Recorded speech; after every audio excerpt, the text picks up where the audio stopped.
बहुत बहुत स्वागत है आप सभी का पढ़ाई करो ऑनलाइन पर। आज की क्लास हमारी बहुत ही महत्वपूर्ण होने वाली है क्योंकि आज की क्लास में हम बीए प्रथम सेमेस्टर पॉलिटिकल साइंस का पूरा पूरा क्वेश्चन पेपर लेके आ चुका हूँ।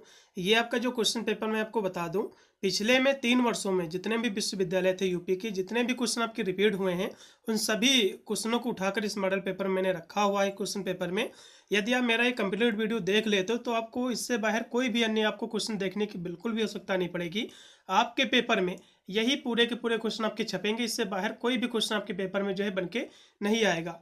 इसमें जो है जितने भी हमारे क्वेश्चन है, कुछ और भी मैंने इसमें एक्स्ट्रा क्वेश्चन ऐड किया है संपूर्ण आपके पाठ्यक्रम से। यह हमारी क्लास थोड़ी सी लंबी हो सकती है क्योंकि इसमें मैंने काफ़ी क्वेश्चनों को ऐड किया है, लेकिन इस बात की मैं गारंटी लेता हूँ कि इससे बाहर आपके एग्जाम में कोई भी क्वेश्चन नहीं आएगा। यदि आपने कोई भी बुक नहीं लिया है, कोई सीरीज नहीं लिया है, तो आपको लेने की बिल्कुल भी आवश्यकता नहीं पड़ेगी। आप चाहे तो हमारे चैनल के माध्यम से आप सारी इसके चैप्टर्स क्लासें ले सकते हैं। इसकी ऑलरेडी मैंने जो है सारी क्लासें कंप्लीट करा दी हैं। आज की क्लास में हम महासंग्राम की क्लास करा रहे हैं, जो कि आपके संपूर्ण पाठ्यक्रम से हम महत्वपूर्ण प्रश्नोत्तर की श्रृंखला आज के लोगों के समक्ष हम रख रहे हैं।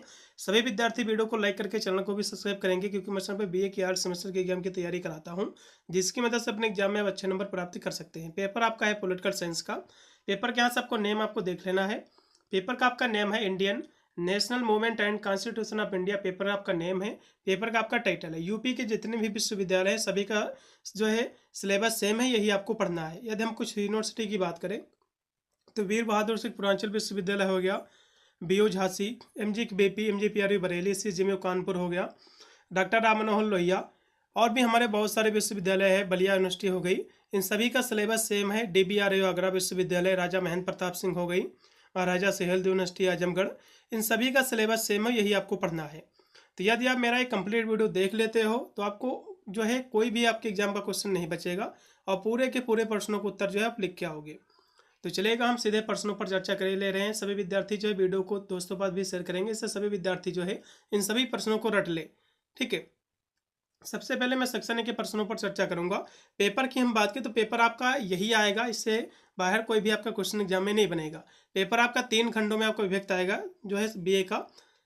सबसे पहले मैं सेक्शन ए के प्रश्नों को जो है हम देखेंगे, इनको जो है हम सॉल्व करवाएंगे जितने भी क्वेश्चन मैंने रखे हुए हैं।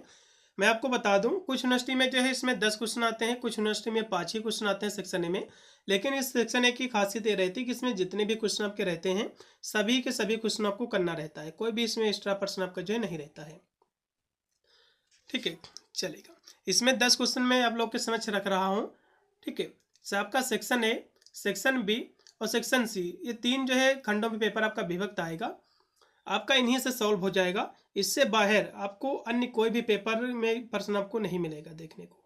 इसका पहला क्वेश्चन देखिएगा। सेक्शन ए में जो प्रश्न आपके आते हैं वेरी शॉर्ट आंसर क्वेश्चन आपके रहते हैं।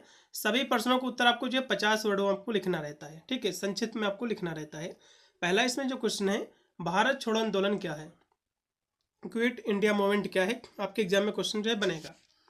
तो भारत छोड़ो आंदोलन क्या है इसको समझ लीजिएगा।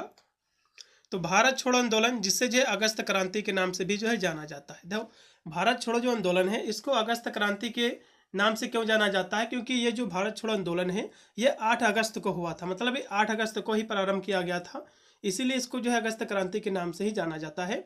ये जो भारत छोड़ो आंदोलन है इसकी जो शुरुआत हुई थी 8 अगस्त 1942 को महात्मा गांधी और जो है भारतीय राष्ट्रीय कांग्रेस के द्वारा जो इसको शुरू किया गया था। एक ये जन आंदोलन था, लोगों का आंदोलन था।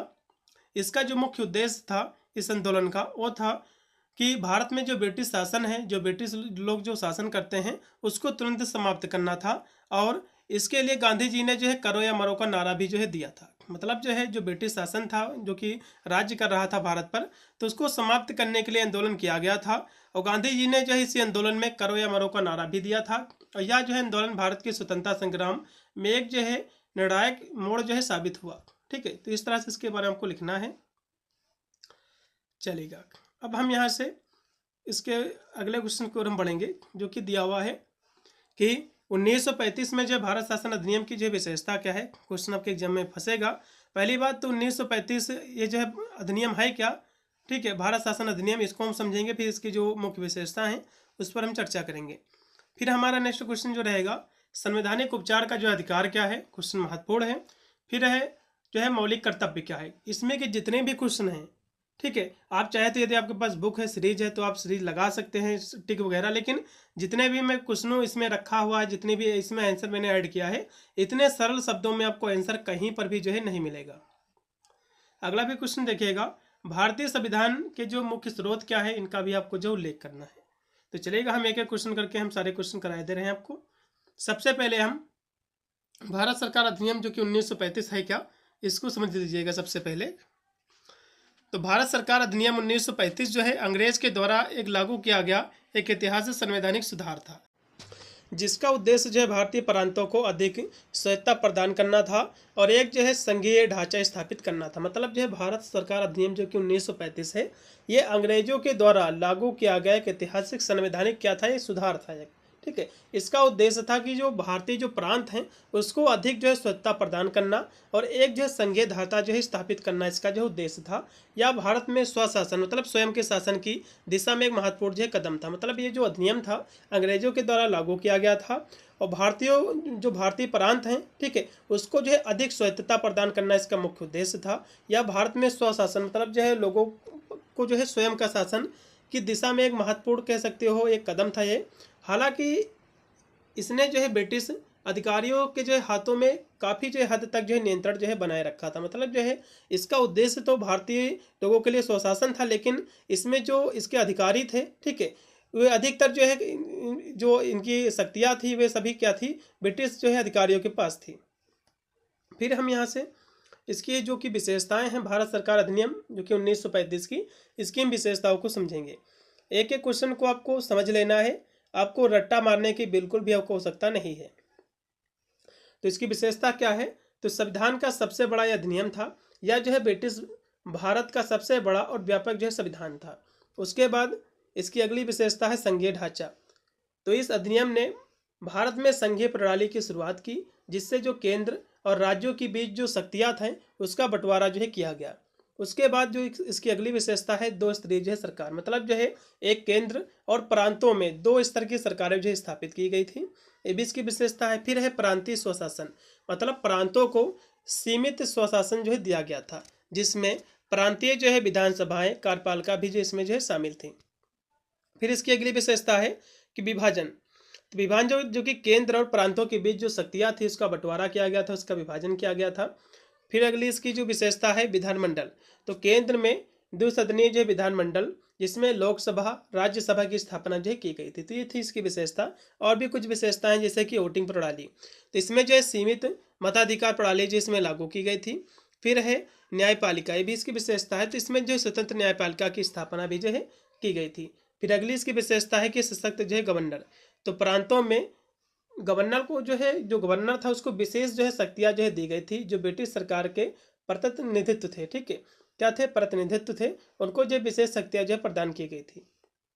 फिर इसकी अगली विशेषता है सार्वभौमिक जो है मताधिकार नहीं था। मतलब जो है मताधिकार जो है सीमित था, ठीक है, सभी को वोट देने का अधिकार नहीं था। ये जो अंग्रेजों के द्वारा जो अधिनियम लागू किया गया था 1935, तो इसमें सभी को वोट देने का अधिकार नहीं था, ठीक है। तो ये थी इनकी कुछ विशेषताएं जो कि मैंने आपको करा दी हैं।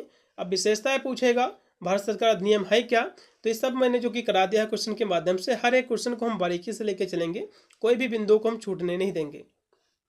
अगला क्वेश्चन देखेंगे जो कि है मौलिक अधिकार, ठीक है। मौलिक अधिकार की यदि हम बात करें, मौलिक अधिकार जो है वे बुनियादी अधिकार हैं जो व्यक्ति के समग्र विकास के लिए आवश्यक है और भारत के संविधान द्वारा नागरिकों को जो है प्रदान किए गए हैं। मतलब जो है मौलिक अधिकार क्या है, एक बुनियादी अधिकार है जो व्यक्ति का समग्र विकास के लिए आवश्यक है और भारत का जो संविधान है इसके द्वारा नागरिकों को जो है जो अधिकार हैं प्रदान किए गए हैं। वर्तमान समय में भारत में जो है 6 प्रकार के मौलिक अधिकार हैं। एक है समानता का अधिकार, दूसरा है स्वतंत्रता का अधिकार, तीसरा है शोषण के विरुद्ध अधिकार, फिर है चौथा इसमें धार्मिक स्वतंत्रता का अधिकार, फिर है पांचवा सांस्कृतिक और शैक्षिक अधिकार, फिर आपका छठा है संवैधानिक उपचारों का अधिकार, ठीक है। तो ये जो है जो कि कह सकते हो मौलिक अधिकार हैं। एग्जाम में क्वेश्चन बनता है कि मौलिक अधिकारों की संख्या कितनी है, तो 6 मौलिक अधिकार है। इन 6 मौलिक अधिकारों को आपको रट लेना है, गारंटी लेता हूँ ये क्वेश्चन आपके एग्जाम में बनेगा। अब इनको हम विस्तार से थोड़ा सा समझेंगे, जैसे कि मौलिक अधिकार क्या है। तो मौलिक अधिकार वे अधिकार हैं जो किसी नागरिक के भौतिक, बौद्धिक और जो है नैतिक विकास के लिए अत्यंत जो है आवश्यक है। ठीक है। ये जो है भारत का जो संविधान है उसका जो भाग 3 है, इसमें अनुच्छेद 12 से लेकर 35 तक जो है इसको रखा गया है। ठीक है, मौलिक अधिकार को। अब इसके हम प्रकारों की बात करें तो मूल अधिकार में जो है 7 मौलिक अधिकार थे। मतलब जो है पहले क्या था, जो हमारा मूल संविधान था उसमें जो है पहले 7 जो है कह सकते हो मौलिक अधिकार थे। लेकिन जो है 44वें संशोधन के द्वारा और 1978 द्वारा संपत्ति के अधिकार को जो है हटा दिया गया। मतलब जो है 6 अधिकार जो मैंने आपको बताया है, जब मूल संविधान जब बना था तो उस समय जो है इसमें एक और भी अधिकार था जो कि संपत्ति का अधिकार था, लेकिन इसको 44वें संशोधन अधिनियम के द्वारा इसको जो है हटा दिया गया है। और जो है अब वह जो है कानूनी अधिकार है, क्योंकि अब इनकी संख्या जो है 6 ही बची हुई है। तो हम यहाँ से इन जितने भी अधिकार हैं इनको हम थोड़ा सा विस्तृत में इनकी हम जानकारी दे रहे हैं, क्योंकि इसकी व्याख्या करने को एग्जाम में बनता है। तो इसमें जो पहला इसका कह सकते हो मौलिक अधिकार है वो है समानता का अधिकार। तो समानता का अधिकार जो है इसको अनुच्छेद जो है 14 से लेकर 18 तक जो है इसको रखा गया है भारतीय संविधान में। या जो है कानून के समक्ष समानता, सार्वजनिक रोजगार में अवसर की जो है समानता सुनिश्चित करता है। मतलब जो है समानता का अधिकार मतलब जितने भी चाहे सरकारी क्षेत्र हो, ठीक है, तो इसमें सरकार जो भी जो है सभी के साथ समानता का भाव रखेगी। ऐसा नहीं कि जात के आधार पर किसी के साथ भेदभाव करेगी। तो समानता का अधिकार यही है। फिर है स्वतंत्रता का अधिकार। स्वतंत्रता का अधिकार जो कि अनुच्छेद आपके जो है 19 से लेकर इसको जो है 22 के तहत रखा गया है। इसमें जो है बोलने की स्वतंत्रता है, व्यक्ति करने की स्वतंत्रता है, और जो है विभिन्न जो स्वतंत्रता इसमें शामिल है। जैसे कि आप जो है सभा कर सकते हो, अपने जो है देश में एक कोने से लेकर दूसरे कोने में घूम सकते हो, एक यहाँ से जाकर दूसरे कोने में बस सकते हो। ठीक है, आप सभा कर सकते हो, रैली कर सकते हो। तो इस तरह की स्वतंत्रता जो आपको प्रदान है।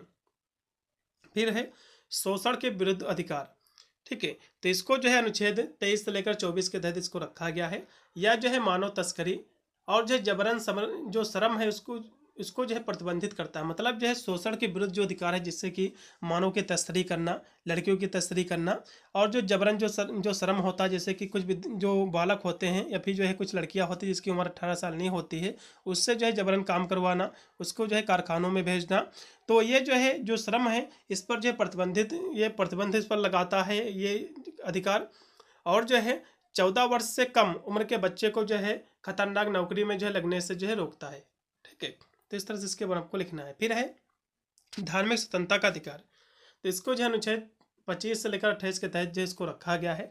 इसमें जो है प्रत्येक नागरिक को अपने धर्म का पालन करने, उसका अभ्यास करने और जो उसका प्रचार करने की स्वतंत्रता देती है। मतलब जो है स्वतंत्रता का अधिकार ये है कि आप जो है किसी भी धर्म के हो, अपने धर्म की जो है आप उपासना कर सकते हो, उसका पालन कर सकते हो, धर्म अपने त्यौहार मना सकते हो, उसका जो है प्रचार भी कर सकते हो। तो ये स्वतंत्रता है। फिर अगला जो अधिकार है सांस्कृतिक और शैक्षिक अधिकार है। तो ये जो है अनुच्छेद 29 से लेकर 30 तक इसको रखा गया है। ठीक है, इसमें जो है अल्पसंख्यकों को अपनी भाषा, लिपि, संस्कृति को बनाए रखने का अधिकार जो है देता है ये। फिर लास्ट में आपका है संवैधानिक उपचारों का अधिकार। तो संवैधानिक उपचारों का जो अधिकार है इसको अनुच्छेद 32 के तहत जो इसको रखा गया है। किसी नागरिक के मौलिक अधिकार का हनन होता है तो जो है वह सीधे सर्वोच्च न्यायालय जो है जा सकता है। मतलब जो है संवैधानिक उपचारों का अधिकार ये होता है जो आपको 6 जो मौलिक अधिकार आपको दिए हुए हैं। ठीक है, यदि इसमें से कोई यदि आपका जो है मौलिक अधिकार आपको छीना जाता है, ठीक है, तो आप जो है सर्वोच्च न्यायालय जो है जा सकते हैं। फिर इसमें अगला क्वेश्चन है कि मौलिक कर्तव्य क्या है। मौलिक कर्तव्य की यदि हम बात करें तो मौलिक कर्तव्य वे जो है दायित्व हैं, कह सकते हो, जो भारतीय संविधान के द्वारा नागरिक को जो है दिए जाते हैं। मौलिक कर्तव्य क्या है, वे नैतिक जो है दायित्व हैं जो भारतीय संविधान के द्वारा नागरिकों को जो है दिए जाते हैं, जिनका जो है पालन जो है देशभक्ति, एकता, अखंडता जो है बनाए रखने में जो है मदद करता है। भारतीय संविधान में कुल 11 जो है मौलिक कर्तव्य है, जिसमें जो है संविधान, राष्ट्रध्वज, राष्ट्रगान का जो है सम्मान करना, देश की संप्रभुता, अखंडता की जो है रक्षा करना, और जो प्राकृतिक जो पर्यावरण है इसकी देखभाल करना, इन्हें जो है 1976 में 42वें संशोधन के द्वारा जो है जोड़ा गया था। बाद में 2002 में जो है 86वें संशोधन अधिनियम के माध्यम से एक और जो है कर्तव्य इसमें जो है जोड़ा गया है। तो इसकी हम सूची को यहाँ से देखेंगे कि मौलिक कर्तव्य आपके जो 11 हैं इनको हम यहाँ से समझेंगे। एक एक कर्तव्य को आपके एग्जाम में क्वेश्चन बनता है कि मौलिक कर्तव्यों का उल्लेख कीजिए। तो पहला इसमें जो मौलिक कर्तव्य है वो है संविधान का पालन करना, उसके जो आदर्श हैं, ठीक है, जो संस्थाएं हैं, जो राष्ट्र ध्वज है, तो राष्ट्रगान का सम्मान करना, ये सब चीज़ें इसमें जो है शामिल हैं। फिर है दूसरा जो इसका मौलिक कर्तव्य है वो है स्वतंत्रता के लिए राष्ट्रीय आंदोलन को प्रेरित करने वाले उच्च आदर्शों को जो है संजोना और उनका जो है पालन करना। फिर अगला जो कर्तव्य है वह है भारत की जो संप्रभुता है, जो एकता है, जो अखंडता है, इसकी रक्षा करना। फिर अगला है देश की रक्षा करना, ठीक है। आह्वान किए जाने पर जो है राष्ट्र की सेवा भी जो है करना। फिर अगला इसमें जो कर्तव्य है वो है सभी नागरिकों के बीच सद्भाव, समान जो है भ्रातृत्व की भावना को बढ़ावा देना, महिलाओं के जो है सम्मान के विरुद्ध प्रथाओं को जो है त्यागना। ये सब इसमें जो है कर्तव्य है। और भी इसमें कर्तव्य हैं जैसे कि हमारी जो सामाजिक जो संस्कृति है उसकी गौरवशाली परंपरा का महत्व समझना और उसका जो है संरक्षण करना। फिर अगला इसमें जो कर्तव्य है प्राकृतिक जो पर्यावरण है उसकी जो है रक्षा करना, जिसमें जैसे कि वन है, झील है, नदी है, वन्य जीव है, तो इन सभी के प्रति जो है दया भाव जो है दिखाना। फिर इसमें अगला जो कर्तव्य है वैज्ञानिक दृष्टिकोण, मानववाद, ज्ञान अर्जन तथा जो है सुधार की भावना का जो है विकास करना। फिर अगला इसमें कर्तव्य है सार्वजनिक संपत्ति को सुरक्षित रखना और हिंसा से जो है दूर रहना। फिर अगला जो इसमें कर्तव्य है व्यक्तिगत और सामूहिक गतिविधियों के सभी क्षेत्रों में उत्कृष्टता के लिए प्रयास करना ताकि जो राष्ट्र है प्रगति कर सके, उन्नति कर सके। फिर लास्ट में इसका जो कर्तव्य है 6 वर्ष से लेकर 14 वर्ष की आयु के बच्चों को शिक्षा के अवसर जो है प्रदान करना। और यह जो है 86वें संविधान संशोधन जो कि 2002 के द्वारा जो है जोड़ा गया है। तो ये थे आपके जो है कि मौलिक कर्तव्य थे जो कि मैंने आपको करा दिए हैं। सभी मौलिक कर्तव्य आपको जो है लिखना है। फिर हम अगला क्वेश्चन देखेंगे भारतीय संविधान के प्रमुख स्रोत क्या हैं, इसको समझ लीजिएगा। क्योंकि भारतीय संविधान जब इसको बनाया गया तो बहुत सारी चीज़ें जो कि दूसरे देशों के संविधान से ली गई हैं, तो यही इसके स्रोत थे, इन्हीं को हम समझेंगे। तो जैसे कि ब्रिटेन के संविधान से तो संसदीय जो शासन जो प्रणाली है, जो पद्धति है, ठीक है, ये जो है ब्रिटेन के जो है संविधान से ली गई है। इसमें लोकसभा, विधानसभा के प्रति मंत्रिमंडल का सामूहिक उत्तरदायित्व, राष्ट्रपति की औपचारिक स्थिति, संसद एवं जो है विधानमंडलों की प्रक्रिया और उसके सदस्यों के जो विशेष अधिकार है, ठीक है, ये सब इसमें शामिल है। फिर है संयुक्त राष्ट्र अमेरिका, इससे जो है कुछ इसमें जो है स्रोत लिए गए हैं जैसे कि संघात्मक शासन प्रणाली, तो ये जो है अमेरिका के संविधान से ली गई हैं। इसमें जैसे कि मूल अधिकार, स्वतंत्रता और निष्पक्ष न्यायपालिका, न्यायिक पुनरावलोकन का सिद्धांत और उपराष्ट्रपति का पद, ये सब जो है अमेरिका के संविधान से लिए गए हैं। उसके बाद फ्रांस के संविधान से, तो इसमें जो है गणतंत्रात्मक जो शासन व्यवस्था है ये जो है फ्रांस के संविधान से ली गई है। उसके बाद कनाडा के संविधान से, तो कनाडा के संविधान से संघ और जो राज्य है इनके बीच जो शक्तियों का जो बंटवारा है, जो विभाजन है, यह जो है कनाडा के संविधान से लिया गया है। उसके बाद आयरलैंड के संविधान से जो है नीति निषेध तत्वों को जो है लिया गया है। उसके बाद जर्मनी के जो है संविधान से आपातकालीन जो प्रावधान है, ठीक है, उसको लिया गया है। फिर है सोवियत संघ के जो है सोवियत संघ के संविधान से, तो इसमें से जो है मूल कर्तव्यों को जो है लिया गया है। फिर है ऑस्ट्रेलिया के संविधान से, तो जो समूची सूची है, ठीक है, समूर्ति, इसको जो है लिया गया है। फिर जो है दक्षिण अफ्रीका के संविधान से, इसमें जो है संविधान संशोधन की जो प्रक्रिया है उसको लिया गया है। फिर जापान के संविधान से जो अनुच्छेद 21 की जो शब्दावली है उसको जो है जापान के संविधान से लिया गया है। उसके बाद भारत शासन अधिनियम जो कि 1935, इसके तहत जो है केंद्र और राज्यों के मध्य जो शक्तियों के जो वितरण है इनकी सूचियाँ जो है भारतीय शासन अधिनियम जो कि 1935 जो कि अंग्रेजों के द्वारा ये जो है कह सकते हो लागू किया गया था, तो इसके द्वारा ली गई हैं। इन सभी को मिलाकर संविधान का निर्माण किया गया है, सारे इसके जो है स्रोत हैं। फिर हम अगला क्वेश्चन देखेंगे कि नागरिकता के जो है प्रकार क्या हैं, ठीक है। फिर स्वतंत्रता का अधिकार क्या है, विधि के समक्ष समानता का अधिकार क्या है। उसके बाद राष्ट्रपति के जो है जो आपातकालीन जो शक्तियां हैं, ठीक है, इनका आपको जो है किस अनुच्छेद के अंतर्गत रखा गया इनको आपको बताना है। उसके बाद निर्वाचन आयोग की क्या भूमिका है, क्या रोल है इलेक्शन कमीशन का, ये आपको बताना है। तो यहाँ से एक एक क्वेश्चनों को हम देखेंगे, ठीक है, चलेगा। सभी विद्यार्थी जो है सेशन को लाइक करेंगे और साथ में चैनल को सब्सक्राइब जरूर कर लीजिएगा, क्योंकि हम आप लोग के लिए इतनी मेहनत करते हैं लेकिन जो है ना तो सही से लाइक मिलता है, ना ही चैनल को जो है काफ़ी लोग सब्सक्राइब करते हैं। सभी लोग जो है वीडियो को लाइक करके चैनल को जरूर सब्सक्राइब कर लीजिएगा, अन्य जो भी मेरा वीडियो आएगा तो उसका नोटिफिकेशन भी आपको जो है मिल जाएगा। तो चलेगा, हम क्वेश्चन देखेंगे कि भारतीय संविधान में नागरिकता प्राप्त करने के कौन कौन से प्रावधान हैं, उनको हम समझेंगे। तो भारतीय संविधान के दूसरे भाग में अनुच्छेद जो 5 है, 5 से लेकर 11 तक नागरिकता का जो प्रावधान इसमें किया गया है। किसी भी राज्य की जनसंख्या को 2 भागों में जो विभाजित किया जाता है। प्रथम है नागरिक प्रथम नागरिक और जो है द्वितीय विदेशी। मतलब जो है नागरिकता प्रदान करने के दो इसके उपाय। पहली बात तो जो भारत में नागरिक हैं वह कैसे नागरिकता अपनी प्रदान करें, और दूसरे हैं जो विदेश से आते हैं वे अपनी नागरिकता कैसे प्रदान करें। तो देश के नागरिक को सभी प्रशासनिक, कानूनी और राजनीतिक अधिकार प्राप्त होते हैं, जबकि विदेश से जो लोग आते हैं उनको ये अधिकार नहीं मिलते। मतलब जो है अपने देश में आप जो है कह सकते हो नागरिकता प्रदान कर आपको मिल सकती है, क्योंकि आपको जो है प्रशासनिक, कानूनी और राजनीतिक अधिकार होते हैं, जबकि विदेश को जो है यह अधिकार नहीं मिलते हैं। मतलब जो है देश के जो नागरिक होते हैं उन सभी को प्रशासनिक, कानूनी, राजनीतिक अधिकार प्राप्त होते हैं, जबकि जो विदेशी लोग आते हैं उनको अधिकार प्राप्त नहीं होते हैं। ठीक है, नागरिकता जो है प्राप्त करने के। संविधान लागू होने के बाद नागरिकता का प्रश्न जो है विशेष महत्व हो गया है, क्योंकि संविधान में कुछ विशेष प्रावधान उन्हीं लोगों के लिए था जो भारत के नागरिक होने के हकदार थे। भारतीय नागरिकता प्रदान करने की निम्नलिखित जो है कह सकते हो इसके उपाय हैं, जैसे कि संविधान लागू होने से के समय भारत के जो है नागरिक, मतलब जब संविधान लागू हुआ तो जितने भी लोग भारत में थे तो वे सभी के सभी जो है भारत की नागरिकता उनको जो है दे दी गई है। ऐसे वे व्यक्ति जो संविधान लागू होने के समय भारत में ही थे, मतलब या फिर हो गए, मतलब जब भी संविधान जब लागू हुआ तो जो भी लोग, चाहे वह जो है मुस्लिम हो या फिर किसी भी धर्म का हो, तो यदि भारत में रहेगा तो उसको भारत की नागरिकता दे दी गई। तो इसमें पहला जो इसमें प्रावधान दिया हुआ है नागरिकता जो है प्राप्त करने का, तो भारत का जब संविधान लागू हुआ, ठीक है, तो जितने भी लोग आज़ादी के समय रह गए थे यहाँ पर, नहीं गए देश को छोड़कर, तो ये सभी जो है भारत के नागरिक हो गए। और यहाँ से लिखा भी हुआ है संविधान लागू होने के पूर्व, मतलब जो है पूर्व मतलब होता पहले। ठीक है, जब संविधान लागू हुआ 26 जनवरी 1950 को, तो भारत के वे नागरिक थे, और वे जो है संविधान लागू होने के बाद भारत के नागरिक जो है हो गए। फिर इसमें अगला बिंदु है, ठीक है, कोई व्यक्ति जिसका भारत के राज्य क्षेत्र में अधिवास है, मतलब जो है कोई भी व्यक्ति जिसका भारत के क्षेत्र में, किसी क्षेत्र में, किसी भी राज्य में अधिवास मतलब उसका घर है, और भारत के राज्य क्षेत्र में जन्मा हो, भारत के जो है किसी राज्य में जन्मा हो, उसका जन्म हुआ हो, तो अब भारत का नागरिक हो गया है, चाहे उसके माता पिता कोई भी जो है नागरिकता इनकी हो, मतलब चाहे उनके माता पिता चाहे विदेशी ही हो।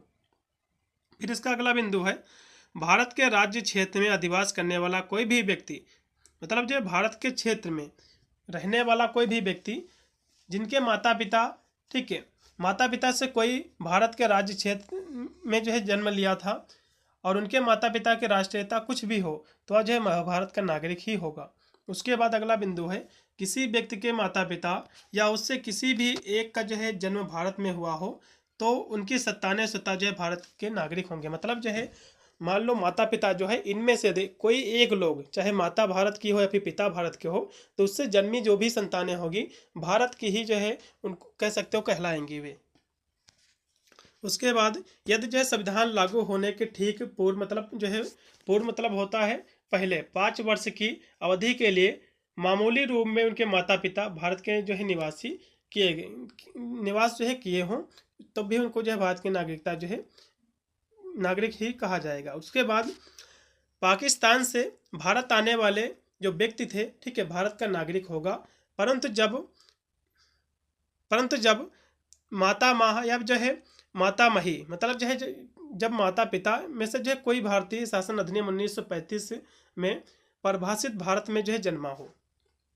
तो ये सभी इसके जो है प्रावधान है। और भी यहाँ से एक प्रावधान जो लास्ट में इसको देख लीजिएगा, कोई भी व्यक्ति जो भारत में जन्म लिया था लेकिन वह जो है संविधान लागू होने के पूर्व, मतलब पहले, वे जो है मामूली तौर पर भारत से बाहर निवास किया हो, तो वे जो है भारतीय नागरिक ही जो है माने जाएंगे।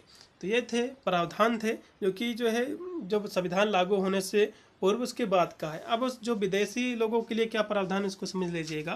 तो संविधान लागू होने के बाद भारत की नागरिकता क्या है इसको समझ लीजिएगा, ठीक है। तो इससे पूर्व क्या हम नागरिकता को जो है पढ़ रहे थे। तो नागरिकता अधिनियम जो कि 1955 के द्वारा नागरिकता प्राप्त करने की निम्न जो है विधियाँ निर्धारित की गई हैं, जैसे कि जन्म से जो है नागरिकता। तो प्रत्येक व्यक्ति जिसका जन्म 26 जनवरी 1950, मतलब जो संविधान लागू हुआ उसके बाद भारत में हुआ है, ठीक है, तो वह भारत का नागरिक है। जब संविधान लागू हुआ, चाहे कोई भी धर्म का लोग हो, कोई भी जो है पंथ का लोग हो, तो वह जब संविधान लागू हुआ तो यदि वह भारत में जन्मा तो भारत का ही नागरिक कहलाएगा। उसके बाद जो कि दिया हुआ कि आवाजनन द्वारा नागरिकता, जैसे कि 26 जनवरी 1950 को जो संविधान लागू हुआ, तो उसके बाद भारत में पैदा हुआ कोई नागरिक आवाजनन द्वारा भारत का नागरिक होगा यदि उसके माता पिता उनके जन्म के समय भारत के नागरिक थे। फिर है अगला इसका रजिस्ट्री द्वारा नागरिकता। तो भारतीय मूल में ऐसे व्यक्ति जिन्हें भारतीय नागरिकता प्राप्त नहीं हुई, तो वे जो समान रूप से भारत में निवास कर रहे हैं तथा रजिस्ट्री के लिए आवेदन करने से पूर्व 6 माह की अवधि इस प्रकार के निवासी रहे हैं, तो वे जो है स्त्रियां जिनका विवाह भारत में किसी पुरुष के साथ हुआ, तो वे भी भारत के नागरिक ही कहलाएंगे। ठीक है, तो ये थे इसके प्रावधान। अब हम यहाँ से स्वतंत्रता का अधिकार क्या, इसको समझिएगा। स्वतंत्रता का अधिकार अभी मैंने आपको बताया था, तो इसमें जो है भारतीय संविधान में इसको जो है 19 अनुच्छेद से लेकर 22 तक इसको रखा गया है। इसमें जो है नागरिकों को स्वतंत्रता का अधिकार प्रदान करता है ये, जिसमें जो है प्रत्येक नागरिक को अपने जो है विचार, अभिव्यक्ति, आवास, निवास, टहलने, घूमने की स्वतंत्रता प्राप्त है। ठीक है, अनुच्छेद 19 द्वारा नागरिकों को जो है 7 स्वतंत्रताएं जो है प्रदान की गई थी। तो इस तरह से इसके बारे में हमको लिखना है। फिर इसमें अगला जो क्वेश्चन है कि विधि के समक्ष समानता क्या है, इसको समझ लीजिएगा। विधि के समक्ष समानता क्या है? ठीक है, इसका अर्थ होता है कि कोई भी व्यक्ति, चाहे वह अमीर हो, गरीब हो, ऊंचे पद पर हो या फिर जो है सामान्य नागरिक हो, कानून के सामने जो है बराबर है। इसमें जो है विधि के समक्ष समानता मतलब ये होता है, आप चाहे जो है कोई भी व्यक्ति हो, किसी भी धर्म का व्यक्ति हो, ठीक है, चाहे वह गरीब हो फिर अमीर हो, तो वह जो है कानून के सामने बराबर ही है और जो है कोई भी व्यक्ति कानून के ऊपर नहीं है। भारतीय संविधान के अनुच्छेद 14 में यह सिद्धांत जो है दिया गया था कि राज्य किसी भी व्यक्ति को विधि के समक्ष समानता या विधि के अंतर्गत जो है समान आरक्षण से वंचित जो है नहीं करेगा। ठीक है, मतलब जो है इसमें कहा गया है विधि के समक्ष समानता का मतलब यह होता है, चाहे व्यक्ति जो है कोई भी व्यक्ति हो, चाहे वह अमीर हो या फिर गरीब हो या फिर किसी भी धर्म का व्यक्ति हो, तो उसके सामने जो कानून के सामने हैं वे सभी लोग बराबर हैं। कानून से ऊपर जो है कोई भी व्यक्ति नहीं है।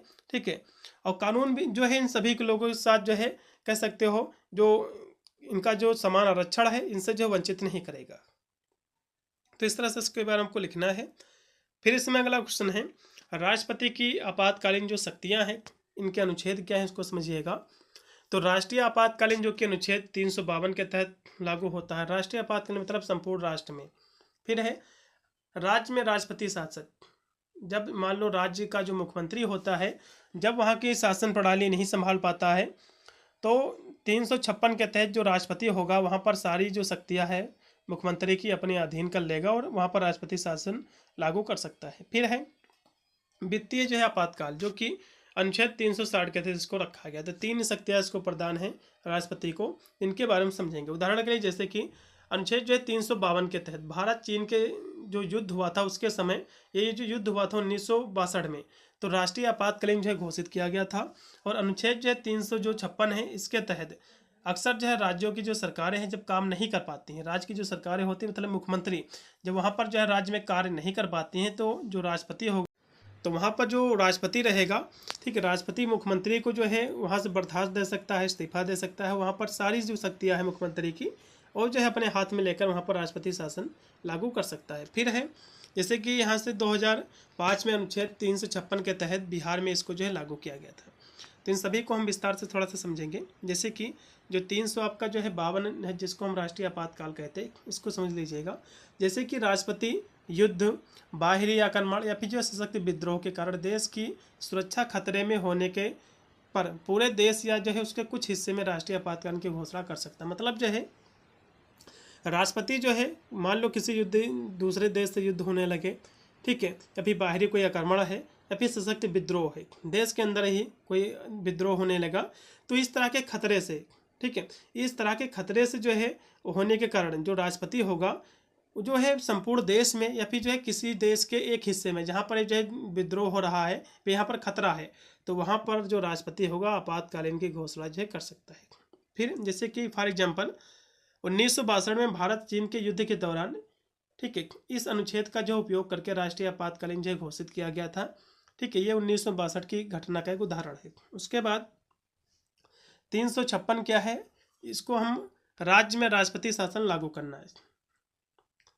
जैसे कि यदि किसी जो है राज्य में संवैधानिक तंत्र जो है विफल हो जाता है, तो जो राष्ट्रपति होगा राज्य सरकार का प्रभार जो है संभाल सकते हैं, और जो है इसे आम जो है बोलचाल में राष्ट्रपति शासन भी कहते हैं। मतलब जो है मान लो जो कि राज्य में को कौन चलाता है, कहोगे मुख्यमंत्री चलाता है, तो मुख्यमंत्री यदि वहाँ पर शासन जो है नहीं चला पा रहा है तो जो राष्ट्रपति होगा, ठीक है, विफल है चलाने में शासन वहाँ पर, तो राष्ट्रपति जो है वहाँ पर अपना शासन लागू कर सकता है, उसको ये जो है शक्तियाँ मिली हुई हैं।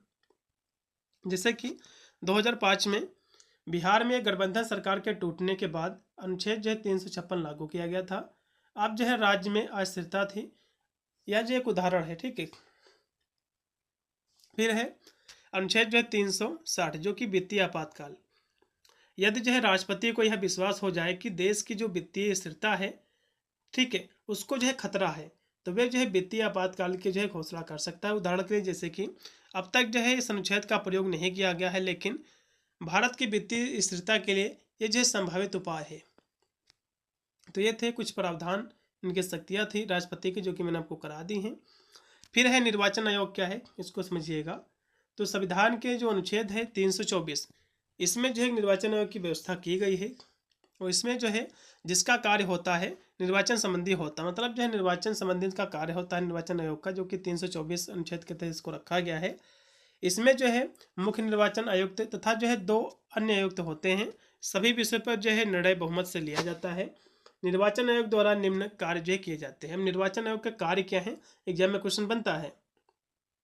तो निर्वाचन आयोग का जो कार्य है, निर्वाचन क्षेत्रों का जो निर्धारण करना, मतदाता सूची तैयार करना, राजनीतिक जो दल हैं उनको मान्यता देना, ठीक है।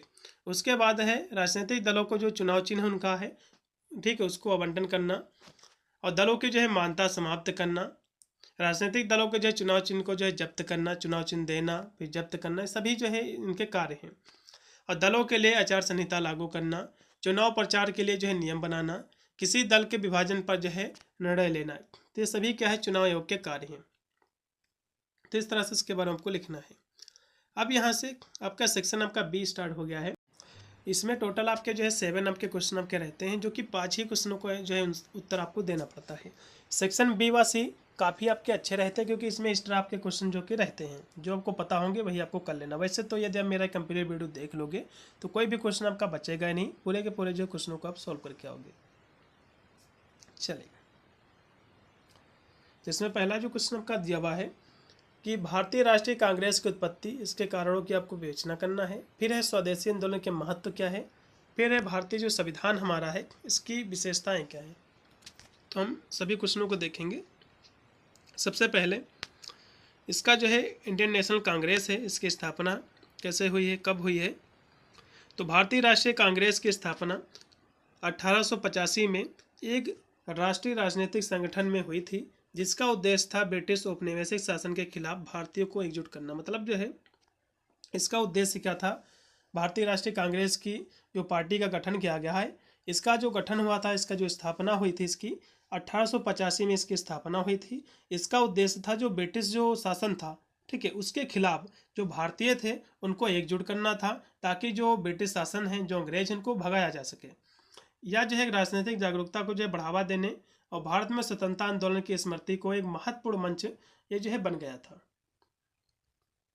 अब इसकी हम स्थापना की बात करें, इसमें कौन कौन से उदार नेता जो है इसमें शामिल हुए थे। तो भारतीय राष्ट्रीय कांग्रेस की स्थापना दिसंबर 1885 को इसकी स्थापना हुई थी। इसका जो है प्रथम अधिवेशन 28 दिसंबर 1885 को मुंबई के गोकुल दास तेजपाल कॉलेज में हुआ था और 31 दिसंबर तक ही चला था। इसकी अध्यक्षता जो है व्योमेश चंद्र बनर्जी के द्वारा जो है की गई थी। अब इसमें जो इसके गठन के समय इसके प्रमुख जो उदारवादी नेता थे कौन कौन से थे, ठीक है। तो इसमें जो है इसमें कई नेताओं का जो है सहयोग रहा है। जैसे कि हम देखें तो इसमें जैसे कि दिया हुआ है कि इसमें जो नेता थे प्रमुख वो थे एलन जे ऑक्टेवियन ह्यूम, दादा भाई नौरोजी, सर विलियम जो है वेंडरबर्न, फिरोज शाह मेहता, सुरेंद्र नाथ बनर्जी, गोपाल कृष्ण गोखले, अरविंद जो है गोविंद रनाडे, ये सारे इसके जो है कह सकते हो उदारवादी नेता थे। तो इस तरह से इसके बारे में हमको लिखना है।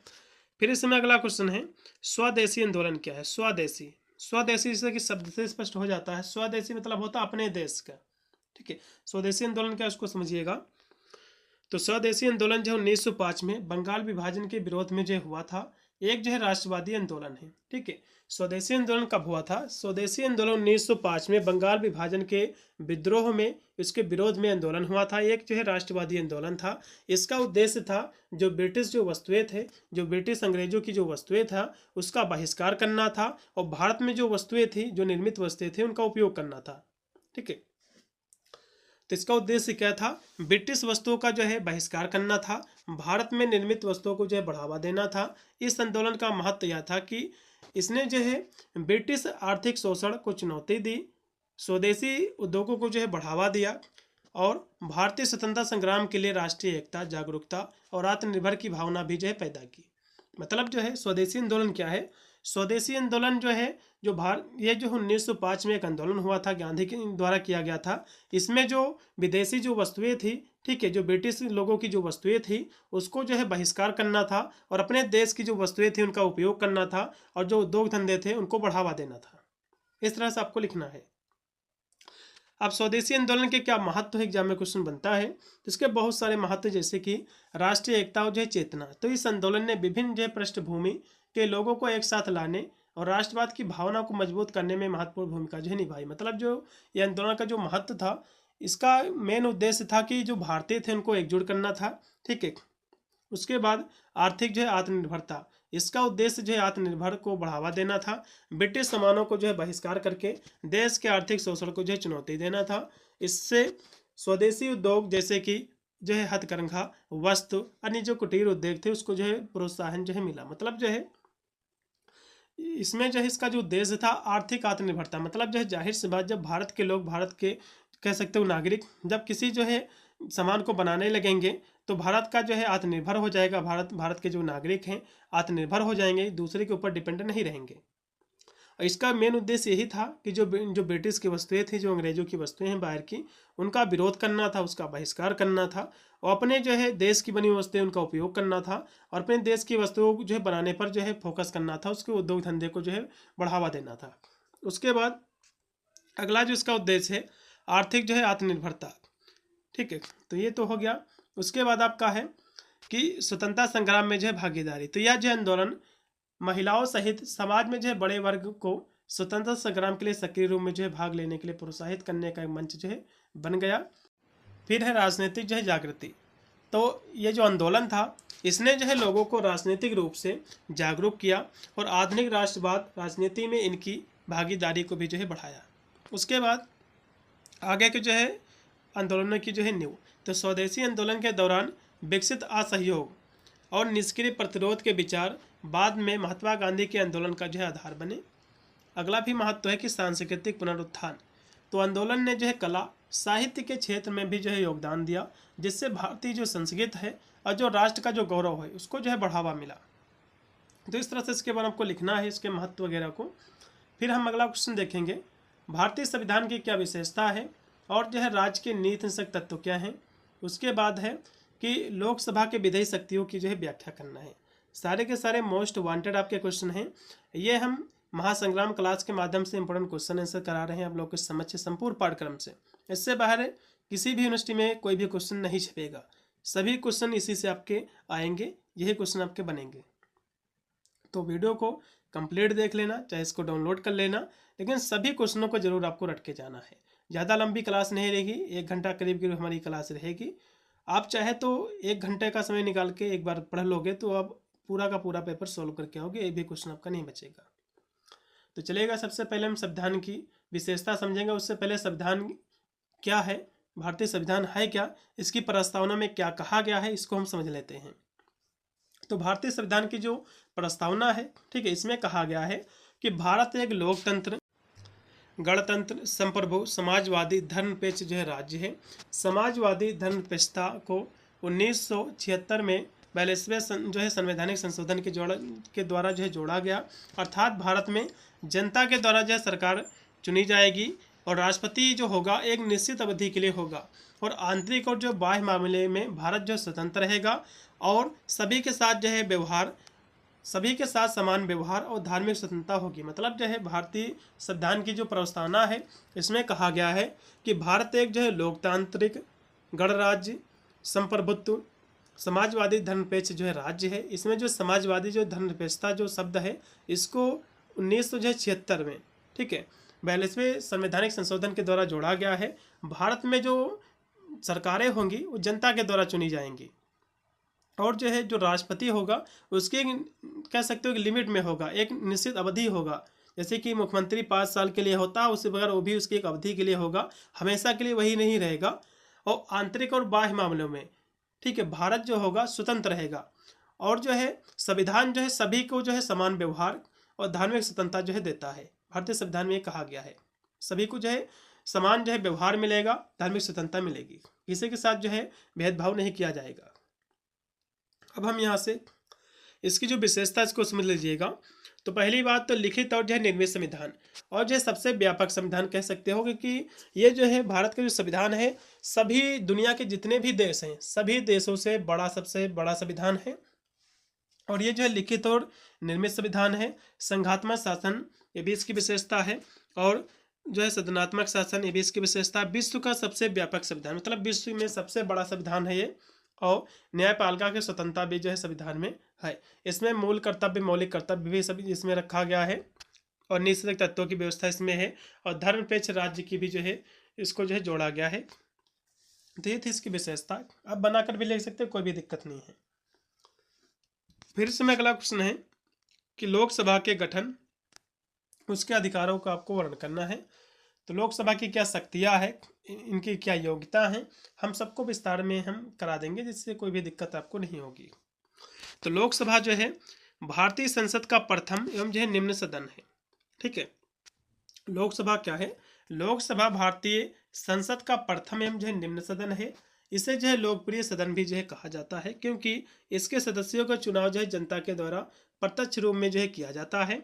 इसके लिए एक सदनीय निर्वाचन क्षेत्र की व्यवस्था जो है की गई। मतलब जो है इसको लोकप्रिय इसलिए कहा गया क्योंकि इसमें जो सदस्य होते हैं जनता के द्वारा चुने जाते हैं, ठीक है। संविधान के अनुसार लोकसभा की अधिकतम सदस्य जो संख्या है 552 हो सकती है, लेकिन वर्तमान समय में इसकी जो सदस्य संख्या 545 ही है, जिसमें जो है 543 निर्वाचित और 2 जो है मनोनीत सदस्य होते हैं। राष्ट्रपति एंग्लो इंडियन समुदाय के 2 सदस्यों को जो है मनोनीत जो है करता है। अब इसकी निर्वाचन प्रक्रिया क्या है? तो लोकसभा के सदस्यों का निर्वाचन जनता के द्वारा जो है प्रत्यक्ष रूप में जो है किया जाता है। 18 वर्ष की आयु प्राप्त प्रत्येक जो है नारी या फिर जो है नर या फिर नारी, मतलब जो है महिला या पुरुष को वोट देने का अधिकार है, मत देने का अधिकार है, और सामान्य बहुमत के आधार पर उम्मीदवार को जो विजयी जो घोषित किया जाता है। मतलब जो है इसकी जो निर्वाचन प्रक्रिया है लोकसभा की, इसमें जो है सदस्यों के द्वारा इसकी निर्वाचन किया जाता है जनता के द्वारा।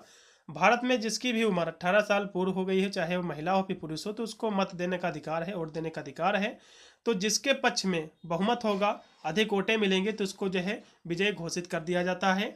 निर्वाचन क्षेत्र में जिस उम्मीदवार को अधिक मत मिल जाता है उसे जो है विजय घोषित कर दिया जाता है। अब जो है सदस्यों की योग्यता क्या है लोकसभा के लिए?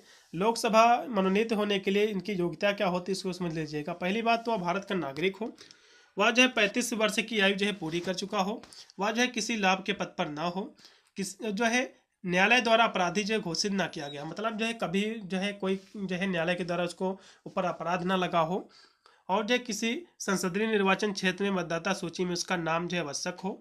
अनुसूचित जाति, अनुसूचित जनजाति, आदिवासियों के लिए जो स्थान आरक्षित है उसी जाति का व्यक्ति उस स्थान में उम्मीदवार हो सकता है। फिर इसमें अगले जो योग्यता है वो है जो कि 2002 में किए गए एक संशोधन के अनुसार आपराधिक मामले से जुड़े जिस व्यक्ति के विरुद्ध 3 बार न्यायालय में जो है चार्जशीट दाखिल हुई हो तो वह जो उम्मीदवार नहीं हो सकता है। ये थी इसकी योग्यताएं। अब हम यहाँ से इसका कार्यकाल क्या है, अधिवेशन, पदाधिकारी, इसकी जो कह सकते हो शक्तियाँ हैं उनको हम देखेंगे। इसका कार्यकाल जो होता है लोकसभा का 5 वर्षों का होता है, लेकिन इससे पहले जो राष्ट्रपति है मंत्रिमंडल की सिफारिश पर जो लोकसभा है इसको भंग कर सकता है। फिर यदि हम अधिवेशन की बात करें तो लोकसभा का अधिवेशन जो है वर्ष में 1 साल में कम से कम 2 बार जो है होना आवश्यक है। इसके अतिरिक्त इसका विशेष जो है अधिवेशन भी जो है बुलाया जा सकता है। इस जो है दोनों अधिवेशन को मानसूनकालीन और शीतकालीन अधिवेशन के नाम से जो है जाना जाता है, ठीक है। मतलब जो है जो लोकसभा का जो अधिवेशन होता है 1 साल में 2 बार होता है, ठीक है। एक जो होता है मानसूनकालीन जो है अधिवेशन, दूसरा होता है शीतकालीन अधिवेशन। फिर है पदाधिकारी।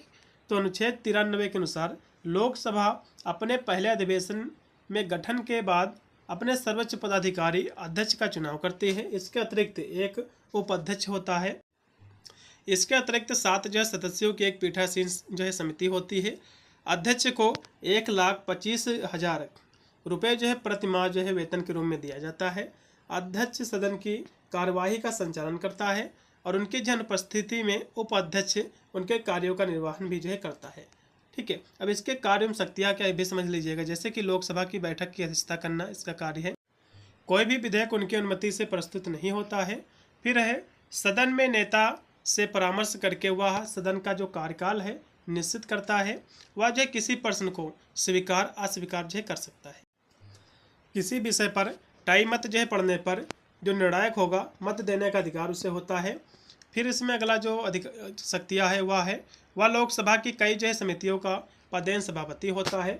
उसके सदस्यों की नियुक्ति भी जो है करता है। फिर है कोई जो है विधेयक वित्त विधेयक या जो है या नहीं या जो है अंतिम निर्णय जो है अध्यक्ष का ही जो है होता है।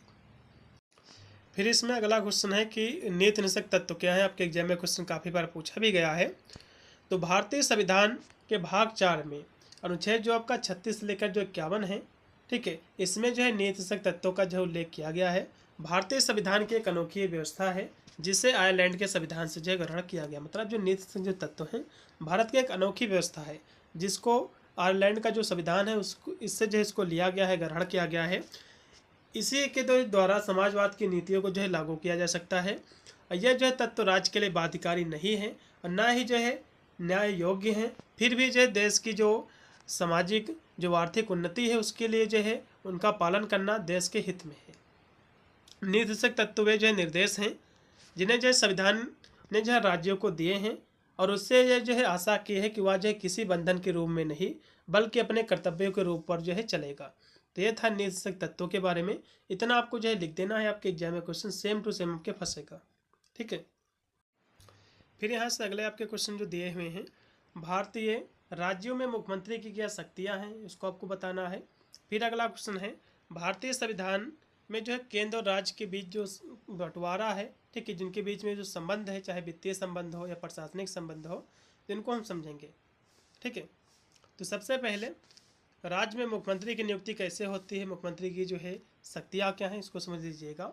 तो राज्य की मंत्रिपरिषद के प्रधान को जो है मुख्यमंत्री कहा जाता है। मतलब जो है राज्य की जो मंत्रिपरिषद का जो प्रधान होता है उसी को हम मुख्यमंत्री कहते हैं। मुख्यमंत्री जो है राज्य की कार्यपालिका का वास्तविक प्रधान होता है।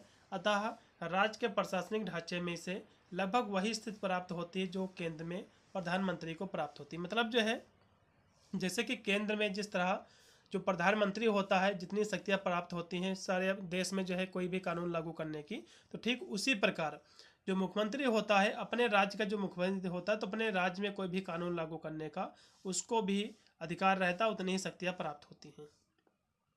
इसकी हम नियुक्ति की यदि बात करें तो संविधान के अनुच्छेद 164 में केवल यह कहा गया है कि मुख्यमंत्री की नियुक्ति जो है राज्यपाल करेगा। ठीक है, मुख्यमंत्री की नियुक्ति कौन करेगा? राज्यपाल करेगा। व्यवहार के अंतर्गत राज्यपाल के द्वारा विधानसभा के बहुमत दल के नेता को ही मुख्यमंत्री नियुक्त करता है। मतलब जो है इसमें कहा गया है मुख्यमंत्री उसी को जो है नियुक्त किया जाएगा राज्यपाल के द्वारा जिसको बहुमत मिलेगा, ज़्यादा सीटें मिलेंगी। ठीक है, ऐसा नहीं कि जो राज्यपाल होगा किसी को मुख्यमंत्री नियुक्ति कर देगा, ऐसा कुछ भी नहीं। जिसको बहुमत ज़्यादा मिलेगा राज्यपाल जो होगा उसी को मुख्यमंत्री जो है नियुक्त करेगा। ठीक है, इसमें और भी दिया हुआ कि मुख्यमंत्री की नियुक्ति के संबंध में राज्यपाल 2 परिस्थितियों में जो अपने विवेक का प्रयोग जो कर सकता है। कुछ स्थितियों पर जो है अपने जो राज्यपाल होगा अपने विवेक का अपनी शक्तियों का प्रयोग कर सकता है। जैसे कि यदि विधानसभा में किसी एक राजनीतिक दल को जो है स्पष्ट बहुमत ना प्राप्त हो, मतलब जो है मान लो विधानसभा में किसी राजनीतिक दल को स्पष्ट बहुमत ना प्राप्त हो और जो है एक से अधिक पक्ष जो है मुख्यमंत्री पद के दावेदार हो। ठीक है, तो उस समय जो राज्यपाल होगा अपने जो है द्वारा किसी जो है को जो है मुख्यमंत्री बना सकता है। उसके बाद यह स्थिति जो है उस समय हो सकती है जब विधानसभा के बहुमत दल का कोई जो है सर्वमान्य नेता ना हो, क्योंकि 1966 से लेकर 1970 तक, इसके बाद 1977 से 78 ईस्वी के काल में एवं 1993 में कुछ राज्यों में ऐसी स्थिति जो है उत्पन्न हो गई थी। मतलब ये कभी कभी क्या होता है कि विधानसभा के बहुमत दल का कोई नेता ही नहीं होता है, ठीक है। तो इस स्थिति में भी जो है अपने विवेक का प्रयोग जो है जो राज्यपाल होगा कर सकता है। अब यहाँ से जो कि मुख्यमंत्री की कौन कौन से कार्य हैं, इनके शक्तियाँ क्या है, एग्जाम में क्वेश्चन बनेगा, ठीक है। तो मंत्रिपरिषद राज्य के प्रशासन की सबसे महत्वपूर्ण इकाई है। मुख्यमंत्री मंत्रिपरिषद का जो है प्रधान है। मुख्यमंत्री के शक्तियाँ एवं कार्यों का अध्ययन जो हम निम्न प्रकार जो कर सकते हैं, जैसे कि मंत्रिपरिषद का निर्माण करना। तो मुख्यमंत्री का प्रथम कार्य जो होता है अपनी जो मंत्रिपरिषद है उसका निर्माण करना होता है। मुख्यमंत्री जो है मंत्रियों का चयन कर सूची राज्यपाल को देता है, जिसे राज्यपाल स्वीकार कर लेता है। मंत्रियों के चयन में मुख्यमंत्री बहुत सीमा तक अपने विवेक के अनुसार जो है कार्य करता है। मंत्रियों की संख्या उसके विभाग के संबंध में मुख्यमंत्री ही जो है निर्णय करता है। उसके बाद इसका जो अगला कार्य है मंत्रिमंडल का कार्य जो है संचालन। तो मुख्यमंत्री ही मंत्रिमंडल की जो बैठकें होती हैं उसको बुलवाता है, उसकी अध्यक्षता करता है। बैठक के लिए एजेंडा सूची मुख्यमंत्री के द्वारा जो है तैयार की जाती है। यदि मुख्यमंत्री प्रभावशाली है तो मंत्रिमंडल की जो समस्त कार्यवाही है मुख्यमंत्री की इच्छा अनुसार ही संपादित होती है। फिर इसका जो अगला कार्य है शासन के विभिन्न विभागों में जो है समन्वयन। तो मुख्यमंत्री जो है इस बात का प्रयत्न करता है, प्रयास करता है कि शासन के सभी विभाग एक इकाई के रूप में कार्य करें। यदि मंत्रिपरिषद के 2 या 2 से अधिक सदस्यों में किसी प्रकार के मतभेद उत्पन्न हो जाते हैं तो उनके द्वारा इन मतभेदों को दूर का जो है समन्वय स्थापित किया जाता है। मुख्यमंत्री के रूप में वह जो है विभिन्न विभागों को आदेश निर्देश की देने की जो स्थिति में भी जो होता है। फिर है अगला जो इसका कार्य है मंत्रियों के कार्य का जो है बंटवारा एवं परिवर्तन। तो मुख्यमंत्री जो होता है जो मंत्रिपरिषद के अपने जो सहयोगियों के बीच विभागों का बंटवारा करता है, और एक बार मंत्रिपरिषद जो होता है इसका निर्माण व उसके सदस्यों के बीच बंटवारा कर चुकने के बाद वह जो है चाहे मतलब मुख्यमंत्री चाहे तो मंत्री हैं उसके जो विभाग हैं उनकी जो स्थिति है उसमें परिवर्तन कर सकता है मुख्यमंत्री। और इस संबंध में मुख्यमंत्री के निर्णय को समानता किसी भी मतलब जो है मुख्यमंत्री का जो निर्णय होगा, ठीक है, उसको किसी के भी जो है द्वारा चुनौती नहीं दी जा सकती है। जो मुख्यमंत्री निर्णय ले लेगा तो उसको जो है टाला नहीं जा सकता किसी के द्वारा।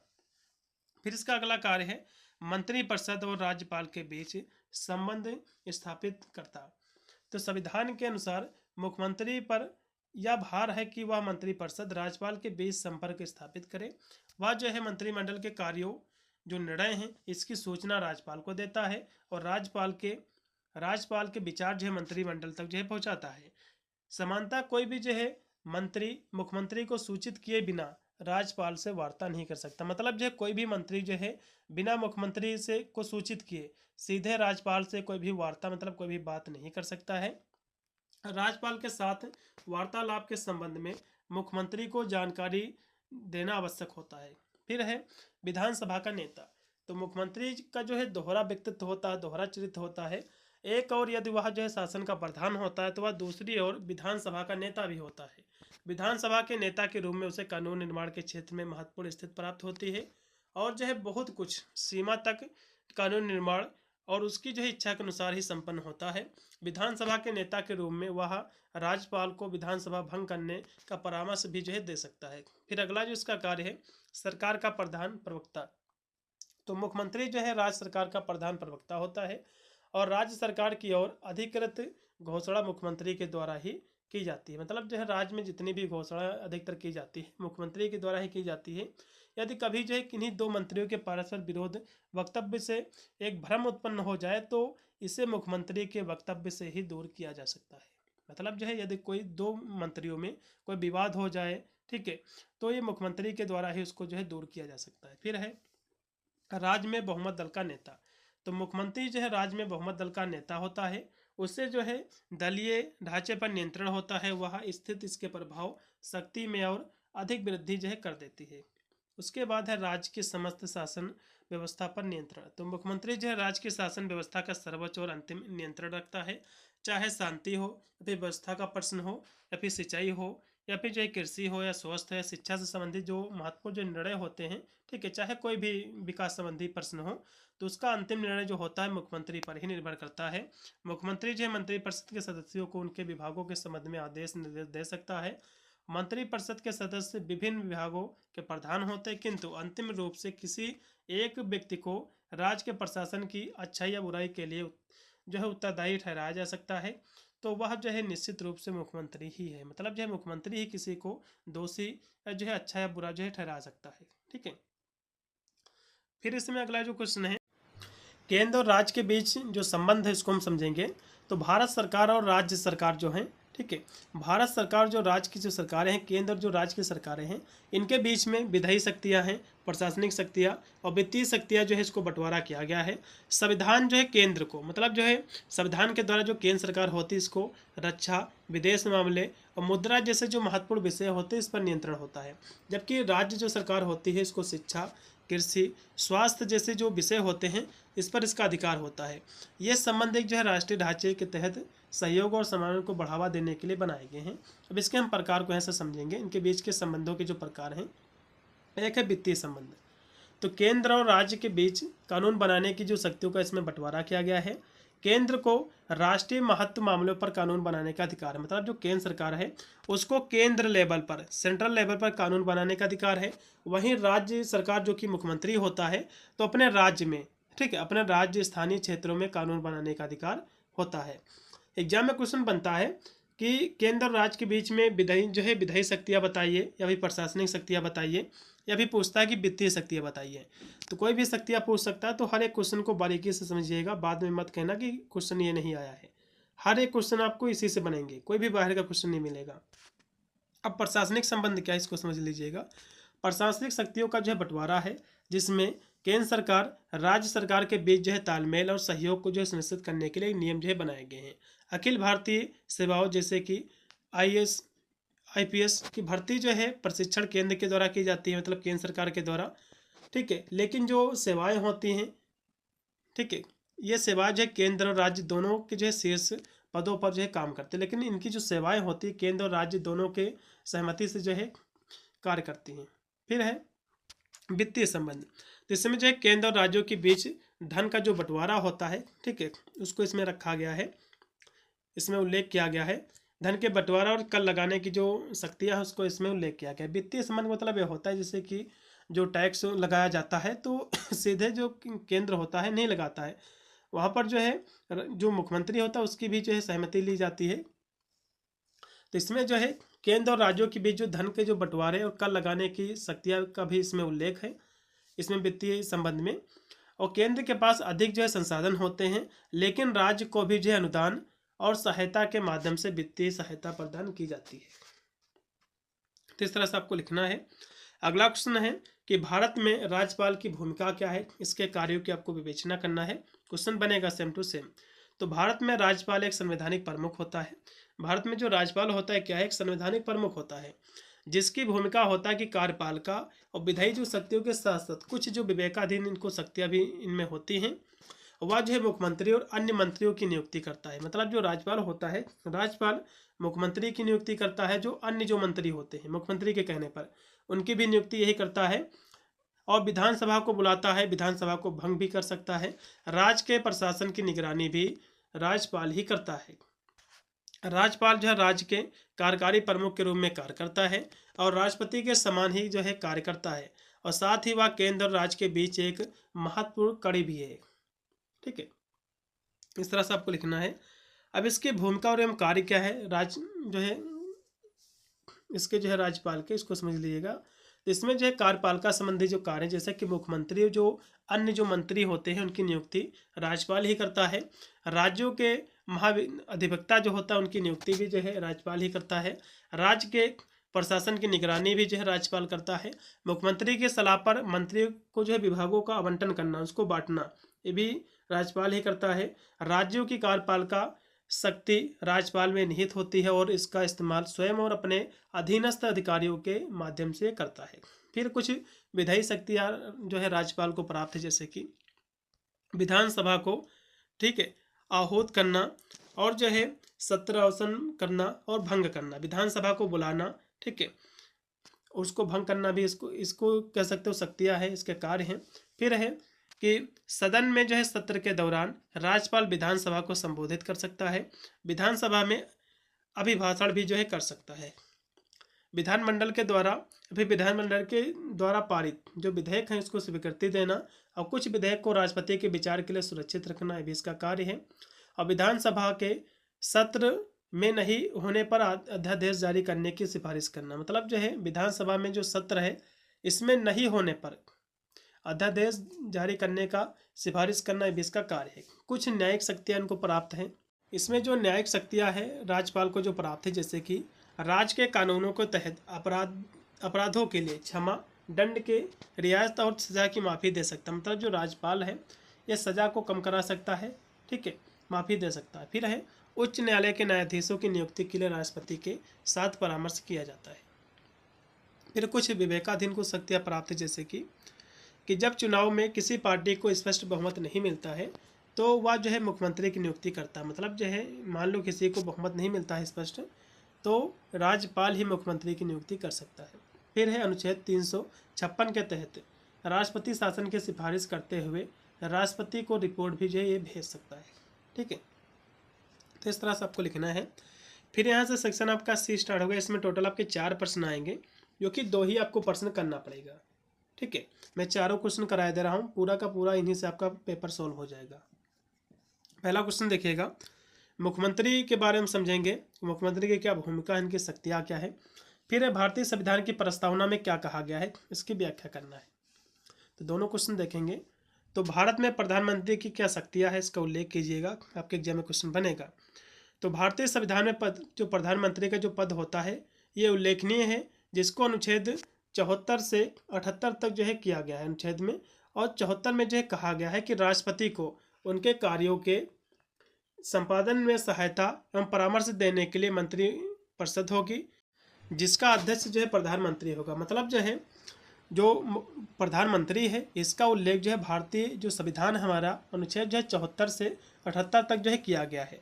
74 जो अनुच्छेद है इसमें कहा गया है कि जो राष्ट्रपति है उनके कार्यों के संपादन में सहायता एवं परामर्श देने के लिए जो मंत्री परिषद जो होगी उसका जो अध्यक्ष होगा, ठीक है, वह कौन होगा, प्रधानमंत्री होगा। उसके बाद अनुच्छेद जो है 75 में कहा गया कि प्रधानमंत्री की नियुक्ति राष्ट्रपति के द्वारा होगी, ठीक है। मतलब जो प्रधानमंत्री की नियुक्ति कौन करता है, राष्ट्रपति के द्वारा की जाती है होगी, और वह जो है प्रधानमंत्री के सलाह पर अन्य मंत्री की नियुक्ति जो है करेगा। मतलब जो है जो राष्ट्रपति होगा, मुख्यमंत्री की नियुक्ति जो कि राज्यपाल करता है, और प्रधानमंत्री की जो नियुक्ति करता है राष्ट्रपति करता है।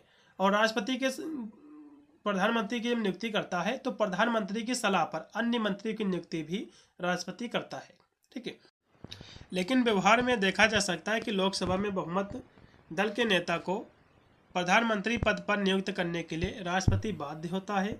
राष्ट्रपति प्रधानमंत्री की नियुक्ति करने के लिए कुछ सीमा तक अपने विवेक का जो है प्रयोग कर सकता है, स्वयं के विवेक का। जैसे कि जब लोकसभा में किसी भी दल या गठबंधन को स्पष्ट बहुमत न प्राप्त हो तो वह जो है राष्ट्रपति कुछ सीमा तक सविवेक का प्रयोग करते हुए, ठीक है, ऐसे व्यक्ति को प्रधानमंत्री पद पर जो है नियुक्त कर सकता है जिसके बारे में उसे आभास हो कि वह निम्न सदन में वह अपना बहुमत सिद्ध कर लेगा। मतलब जो है मान लो कभी क्या होता है कि स्पष्ट बहुमत नहीं प्राप्त हो पाता है किसी गठबंधन को, तो जो राष्ट्रपति होगा, ठीक है, वह जो है अपने विवेक का प्रयोग करके वह जो है प्रधानमंत्री की नियुक्ति कर सकता है, ठीक है, अपने विवेक का प्रयोग करके, ठीक है, कि वह जो है जिसको हम नियुक्त करेंगे वह जो है अपना बहुमत जो है सिद्ध कर लेगा। जैसे कि एक बार ऐसा हुआ था कि 1996 में अटल बिहारी वाजपेयी को इसी आधार पर प्रधानमंत्री पद पर जो है नियुक्त किया गया था, ठीक है। उसके बाद यदि जो है निम्न सदन अर्थात लोकसभा में किसी दल को स्पष्ट बहुमत प्राप्त हो और प्रधानमंत्री पद के लिए कोई दावेदार ना हो, मतलब जो है स्पष्ट बहुमत प्राप्त हो लेकिन कोई दावेदार ना हो प्रधानमंत्री के लिए, तो उस स्थिति में भी जो राष्ट्रपति होगा अपने विवेक का प्रयोग करके, ठीक है, ऐसे व्यक्ति को प्रधानमंत्री पद पर जो है नियुक्त कर सकता है जिसके बारे में आभास हो कि वह अमुक्त व्यक्ति लोकसभा में अपना बहुमत सिद्ध कर लेगा, ठीक है। जैसे कि जुलाई 1979 में चरण सिंह को इसी आधार पर प्रधानमंत्री पद पर जो है नियुक्त किया गया था। उस समय जगजीवन राम और चरण सिंह प्रधानमंत्री पद के दावेदार थे, लेकिन राष्ट्रपति जो कि नीलम संजीव रेड्डी के ने जो है चरण सिंह के दावे को ही जो है स्वीकार किया, ठीक है। अब यहाँ से प्रधानमंत्री की कौन कौन सी शक्तियाँ हैं, एग्जाम में क्वेश्चन बनता है। तो जैसे कि जो मुख्यमंत्री होता है, जैसे कि मंत्रिपरिषद का निर्माण करना, तो ये भी इनकी शक्तियाँ कुछ मिलती जुलती हैं दोनों से। ठीक है, जैसे कि मंत्रिपरिषद का निर्माण करना, तो प्रधानमंत्री का पहला जो कार्य रहता है वो मंत्रिपरिषद का निर्माण करना, और मंत्रिमंडल के जिन जिन लोगों को शामिल किया जाए वह जो है मंत्री, जो प्रधानमंत्री है उस पर निर्भर करता है किन लोगों को शामिल किया जाए। फिर है मंत्रिपरिषद की अध्यक्षता करना, तो मंत्रिपरिषद की बैठक की अध्यक्षता प्रधानमंत्री ही करता है और उसी के नेतृत्व में जो है निर्णय लेते हैं। फिर है मंत्री के विभागों का जो है बंटवारा, जो है परिवर्तन, तो मंत्रियों के विभागों का बंटवारा प्रधानमंत्री करता है। तो जो मंत्रियों का जो विभाग है उसका बंटवारा जो प्रधानमंत्री करता है, जैसे कि किसी मंत्री को जो है कौन सा विभाग दिया जाए, किस मंत्री को पद उन्नत की जाए, वह जो है प्रधानमंत्री पर निर्भर करता है। वह जो है मंत्री को किस विभाग में से हटाकर दूसरे विभाग में बदल उसको रखे, तो ये जो है प्रधानमंत्री की इच्छा पर जो है निर्भर करता है। फिर इसका अगला जो कार्य शक्ति है सदन का नेता, तो प्रधानमंत्री जो है सदन का नेता होता है, उसके द्वारा ही कही गई बात जो है सदन द्वारा स्वीकार की जाती है। फिर अगला इसका कार्य है राष्ट्रपति और मंत्रिपरिषद के बीच संपर्क स्थापित करना, तो राष्ट्रपति और मंत्रिपरिषद के बीच संपर्क स्थापित करने का कार्य प्रधानमंत्री ही करता है। मंत्रिपरिषद द्वारा जो निर्णय लिया जाता है उसकी सूचना प्रधानमंत्री राष्ट्रपति को देता है। राष्ट्रपति के साथ उसका जो विचार विमर्श होता है उससे जो है मंत्रियों को वह अवगत करता है। फिर है उपाधियां जो है प्राप्ति प्रदान करना, तो नई नई जो उपाधियां है उसको देने की घोषणा जो है प्रधानमंत्री ही करता है। किस व्यक्ति को कौन सी उपाधि दी जाए इसका निर्धारण जो है समिति द्वारा की जाती है, लेकिन उसे प्रदान करने का जो कार्य है राष्ट्रपति ही करता है। उसके बाद अंतर्राष्ट्रीय क्षेत्र में भारत का प्रतिनिधित्व करना, तो विभिन्न देशों के साथ किस प्रकार का संबंध स्थापित किया जाए इस बात पर प्रधानमंत्री की इच्छा पर निर्भर करता है। अंतर्राष्ट्रीय मंचों पर भारत का नेतृत्व प्रधानमंत्री ही करता है। तो ये थे इसके कार्य शक्ति। और भी इसके कुछ कार्य हैं, जैसे कि मंत्रिमंडल की जो है बैठक बुलाना, तो मंत्रिमंडल की जो बैठक है अपनी इच्छा अनुसार जो है जो प्रधानमंत्री ये बुलाता है। फिर है सत्र बुलाना, सत्रासन और विघटन की जो है सिफारिश करना, तो सदन का अधिवेशन ठीक है कब से बुलाया जाए इसकी सिफारिश प्रधानमंत्री राष्ट्रपति से करता है। यहाँ तक कि अधिवेशन की तिथि भी जो है प्रधानमंत्री ही निर्धारित करता है कि किस तिथि को बुलाया जाए। सदन का जो है अधिवेशन समाप्त करने की सिफारिश राष्ट्रपति से प्रधानमंत्री ही करता है, और निम्न सदन को भंग करने का अनुरोध भी जो है प्रधानमंत्री जो है राष्ट्रपति से करता है। फिर है देश का सर्वोच्च नेता, तो भारतीय जो प्रधानमंत्री है अपने देश का सर्वोच्च जो है नेता होता है। तो ये थे इनके कार्य शक्तियाँ कुछ। फिर इसके अगला जो इसमें क्वेश्चन है दिया हुआ था कि भारतीय संविधान की प्रस्तावना क्या है, तो भारतीय संविधान की जो प्रस्तावना है इसमें कहा गया है कि भारत एक लोकतंत्र, गणतंत्र, संप्रभुत्व और समाजवादी एवं जो धर्मनिरपेक्ष राज्य है। समाजवादी धर्मनिरपेक्ष जो शब्द है इसको 1976 में 42वें संवैधानिक संशोधन के द्वारा जोड़ा गया है। भारत में जो जनता है ठीक है, जनता के द्वारा सरकारें चुनी जाएंगी, और राष्ट्रपति जो होगा एक निश्चित अवधि के लिए होगा। आंतरिक और बाह्य मामलों में भारत जो स्वतंत्र रहेगा और जो है सभी के साथ समान व्यवहार करेगा, और धार्मिक स्वतंत्रता रहेगी सभी के साथ, किसी के साथ जो है भेदभाव नहीं किया जाएगा। यह भारतीय संविधान की प्रस्तावना है। अब जो है इसकी प्रस्तावना में जो कहा गया है इसके हम एक एक तत्वों को समझेंगे। तो भारतीय संविधान की प्रस्तावना में कहा गया है कि इसमें कहा गया कि यह भारत को एक संप्रभुत्व, समाजवादी, धर्मनिरपेक्ष, लोकतांत्रिक गणराज्य घोषित करती है और सभी नागरिकों के लिए न्याय, स्वतंत्रता, समानता और जो बंधुत्व है ये भी सुनिश्चित करने का वादा करती है। तो इसके जो प्रमुख इसमें जो कह सकते हो बिंदु हैं, जैसे कि संप्रभु, तो संप्रभु क्या है ठीक है, भारत एक स्वतंत्र राष्ट्र है जिस पर जो है किसी बाहरी शक्ति का नियंत्रण नहीं है। संप्रभुत्व का मतलब ये होता है। फिर है समाजवादी, तो समाज में आर्थिक और सामाजिक समानता लाना इसका लक्ष्य है, जो कि 1976 में 42वें संशोधन के द्वारा इसको जोड़ा गया था। फिर है पंथ निरपेक्ष, तो राज्य का अपना कोई भी धर्म नहीं है ठीक है, वह सभी धर्मों को समान जो है आदर करेगा, सम्मान देगा। फिर है लोकतांत्रिक, तो जो है शासन जो है जनता के द्वारा होगा, मतलब जो है जनता के द्वारा जो है सरकारें चुनी जाएंगी। फिर है गणराज्य, मतलब जो है राष्ट्र का जो मुखिया है राष्ट्रपति, और जो है अप्रत्यक्ष रूप में चुना जाता है, ना कि वंशानुगत शासन होता है। ठीक है, गणराज्य का मतलब होता है कोई भी जो मुखिया होता है एक निश्चित अवधि के लिए चुना जाता है, हमेशा के लिए चुना नहीं जाता है। तो इस तरह से आपको लिखना है। फिर इसमें और भी दो क्वेश्चन जो कि भारतीय संविधान में वर्णित जो मौलिक अधिकार है इसको आपको व्याख्या करना है। फिर है सर्वोच्च न्यायालय के कार्य एवं शक्तियों की विवेचना करना है। दोनों क्वेश्चन मोस्ट वांटेड हैं, इनको हम देखेंगे। तो सबसे पहले भारतीय संविधान में वर्णित जो मौलिक अधिकार है इसको समझ लीजिएगा। तो भारतीय संविधान के भाग तीन में अनुच्छेद आपका 14 से लेकर अनुच्छेद 14 से लेकर 35 तक नागरिकों को जो है 6 जो है मौलिक अधिकार दिए गए हैं। पहला है समानता का अधिकार, दूसरा स्वतंत्रता का अधिकार, तीसरा है शोषण के विरुद्ध अधिकार, धार्मिक स्वतंत्रता का अधिकार, फिर है संस्कृति और शिक्षा संबंधी अधिकार, छठा आपका है संवैधानिक उपचारों का अधिकार। ये क्वेश्चन मैंने अभी इसमें कराए थे, लेकिन यहाँ से लॉग में क्वेश्चन, तो इसको भी देख लीजिएगा। इसको हम थोड़ा सा विस्तार से यहाँ से कराएंगे। जैसे कि इसमें जो 6 आपके मौलिक अधिकार हैं, इसमें पहला है समानता का अधिकार। ठीक है, तो इसमें जो है किसी के साथ जो है भेदभाव नहीं किया जाएगा, चाहे वो किसी भी धर्म का हो, किसी भी जाति का हो या फिर किसी भी लिंग का हो, तो उसके साथ कोई भी भेदभाव नहीं किया जाएगा। और सार्वजनिक रोजगार के मामले में सभी को समान अवसर जो है दिया जाएगा। ये जो है इसको जो समानता का अधिकार अनुच्छेद 14 से लेकर जो है 18 तक इसको रखा गया है। फिर स्वतंत्रता का अधिकार जिसको अनुच्छेद 19 से लेकर 22 तक रखा गया है। इसमें भाषण, अभिव्यक्ति की स्वतंत्रता, शांतिपूर्ण ढंग से इकट्ठा होने, ठीक है, मतलब जो है शांतिपूर्ण ढंग से आप जो है सभा कर सकते हो, इकट्ठा हो सकते हो, आप संघ बना सकते हो, भाषण कर सकते हो, निवास कर सकते हो, कि स्थान से दूसरे स्थान जा सकते हो, घूम सकते हो, सारी स्वतंत्रता इसमें दी गई है।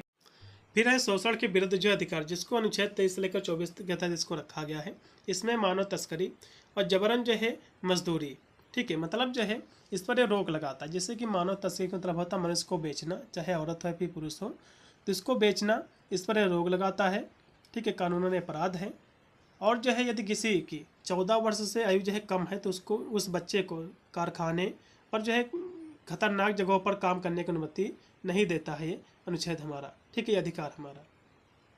फिर अगला जो इसका अधिकार है धार्मिक स्वतंत्रता का अधिकार। मतलब जो है धार्मिक स्वतंत्रता मतलब ये होता है कि सभी नागरिक को अपनी पसंद के धर्म को अपनाने, उसका अभ्यास करने, उसका प्रचार करने की स्वतंत्रता है। फिर है सांस्कृतिक और जो है शैक्षिक अधिकार, जो कि अनुच्छेद 29 से लेकर 30 तक इसको रखा गया है। इसमें जो है किसी भी वर्ग के नागरिक को अपनी भाषा, लिपि, संस्कृति को बनाए रखने का अधिकार है। ठीक है, फिर है संवैधानिक उपचारों का अधिकार, जो कि लास्ट में है। इसमें जो है यह जो अधिकार उन मौलिक अधिकारों की रक्षा करता है यदि जो है कोई नागरिक अपने मौलिक अधिकारों से वंचित महसूस करता है। मतलब जो ऊपर मैंने अभी आपको अधिकार बताए हैं, ठीक है, मौलिक अधिकार, यदि कोई भी व्यक्ति इनसे वंचित रह जाता है, ठीक है, तो वह जो है सीधे सर्वोच्च न्यायालय जा सकता है। डॉक्टर भीमराव अम्बेडकर ने अनुच्छेद 32 को संविधान की आत्मा और हृदय जो है कहा है। ठीक है, जैसे कि समानता का अधिकार दे दिया गया संविधान के, क्योंकि दलितों के साथ काफ़ी जो है अत्याचार होता था, उनको समानता नहीं दी जाती थी, समान भाव से नहीं देखा जाता था। तो उसके लिए जो है जो अनुच्छेद 32 है, इसको इसीलिए जो है भीमराव अम्बेडकर जी ने इसको जो है आत्मा और हृदय जो है कहा है। फिर है अगला इसमें क्वेश्चन है कि सर्वोच्च न्यायालय के कार्य क्या हैं। आपके एग्जाम में जो है क्वेश्चन बनेगा। तो सर्वोच्च न्यायालय के बहुत सारे कार्य हैं, जैसे कि न्यायिक समीक्षा करना, अपीलें सुनना, संविधान की व्याख्या करना, ये सभी इसके कार्य हैं। तो यह जो है सरकार के बीच जो विवाद है उसको सुलझाता है, मौलिक अधिकारों की रक्षा करता है और राष्ट्रपति को सलाह भी देता है। ठीक है, और इसके जो निर्णय का पालन सभी अदालत, केंद्र, राज्यों को जो है करना पड़ता है। मतलब सर्वोच्च जो न्यायालय होती है सबसे बड़ी न्यायालय होती है। आपकी 3 न्यायालय होती है, एक होती है आपके डिस्ट्रिक्ट लेवल पर, फिर राज्य आपका जो है न्यायालय होती है, राज्य न्यायालय जो कि एक स्टेट की न्यायालय होती है, उसके बाद सर्वोच्च न्यायालय होती है। सर्वोच्च न्यायालय के ऊपर की कोई भी न्यायालय नहीं होती, यहीं पर अंतिम फैसला सुनाया जाता है। अब इसकी कार्य शक्तियाँ क्या है, जैसे कि जो है न्यायिक समीक्षा। तो सर्वोच्च न्यायालय जो है किसी भी कानून या संवैधानिक व्यवस्था की जांच कर सकता है। यदि वह जो है संविधान के विरुद्ध हो तो उसे असंवैधानिक और असामान्य घोषित कर सकता है। मतलब जो है इसकी जो कार्य शक्तियाँ है न्यायिक समीक्षा करना, जैसे कि सर्वोच्च न्यायालय किसी भी कानून, मतलब कोई भी कानून जो है ऐसा जो है लागू हो गया है, फिर उसको जो है जारी कर दिया गया है, ठीक है, जो कि संविधान के विरुद्ध हो, तो उसको जो है जो कह सकते हो जो सर्वोच्च न्यायालय है उसको असंवैधानिक घोषित कर सकता है। फिर अगला जो इसका कार्य है अपीलीय क्षेत्राधिकार। तो यह जो है उन न्यायालय और जो है अन्य जो निचली अदालत हैं इनके निर्णय के विरुद्ध दायर जीवनी या जो है फौजदारी मामले के अंतिम अपील जो है सुनने वाला सर्वोच्च न्यायालय है। फिर है मूल क्षेत्राधिकार। तो अनुच्छेद जो है 131 के तहत या जो है केंद्र सरकार और राज्य सरकार या 2 से अधिक राज्यों के बीच जो विवाद है इसको ये सुनता है। फिर है सलाहकारी क्षेत्राधिकार, तो यह जो है राष्ट्रपति को उनके द्वारा संदर्भित संवैधानिक मामलों पर जो है सलाह देता है।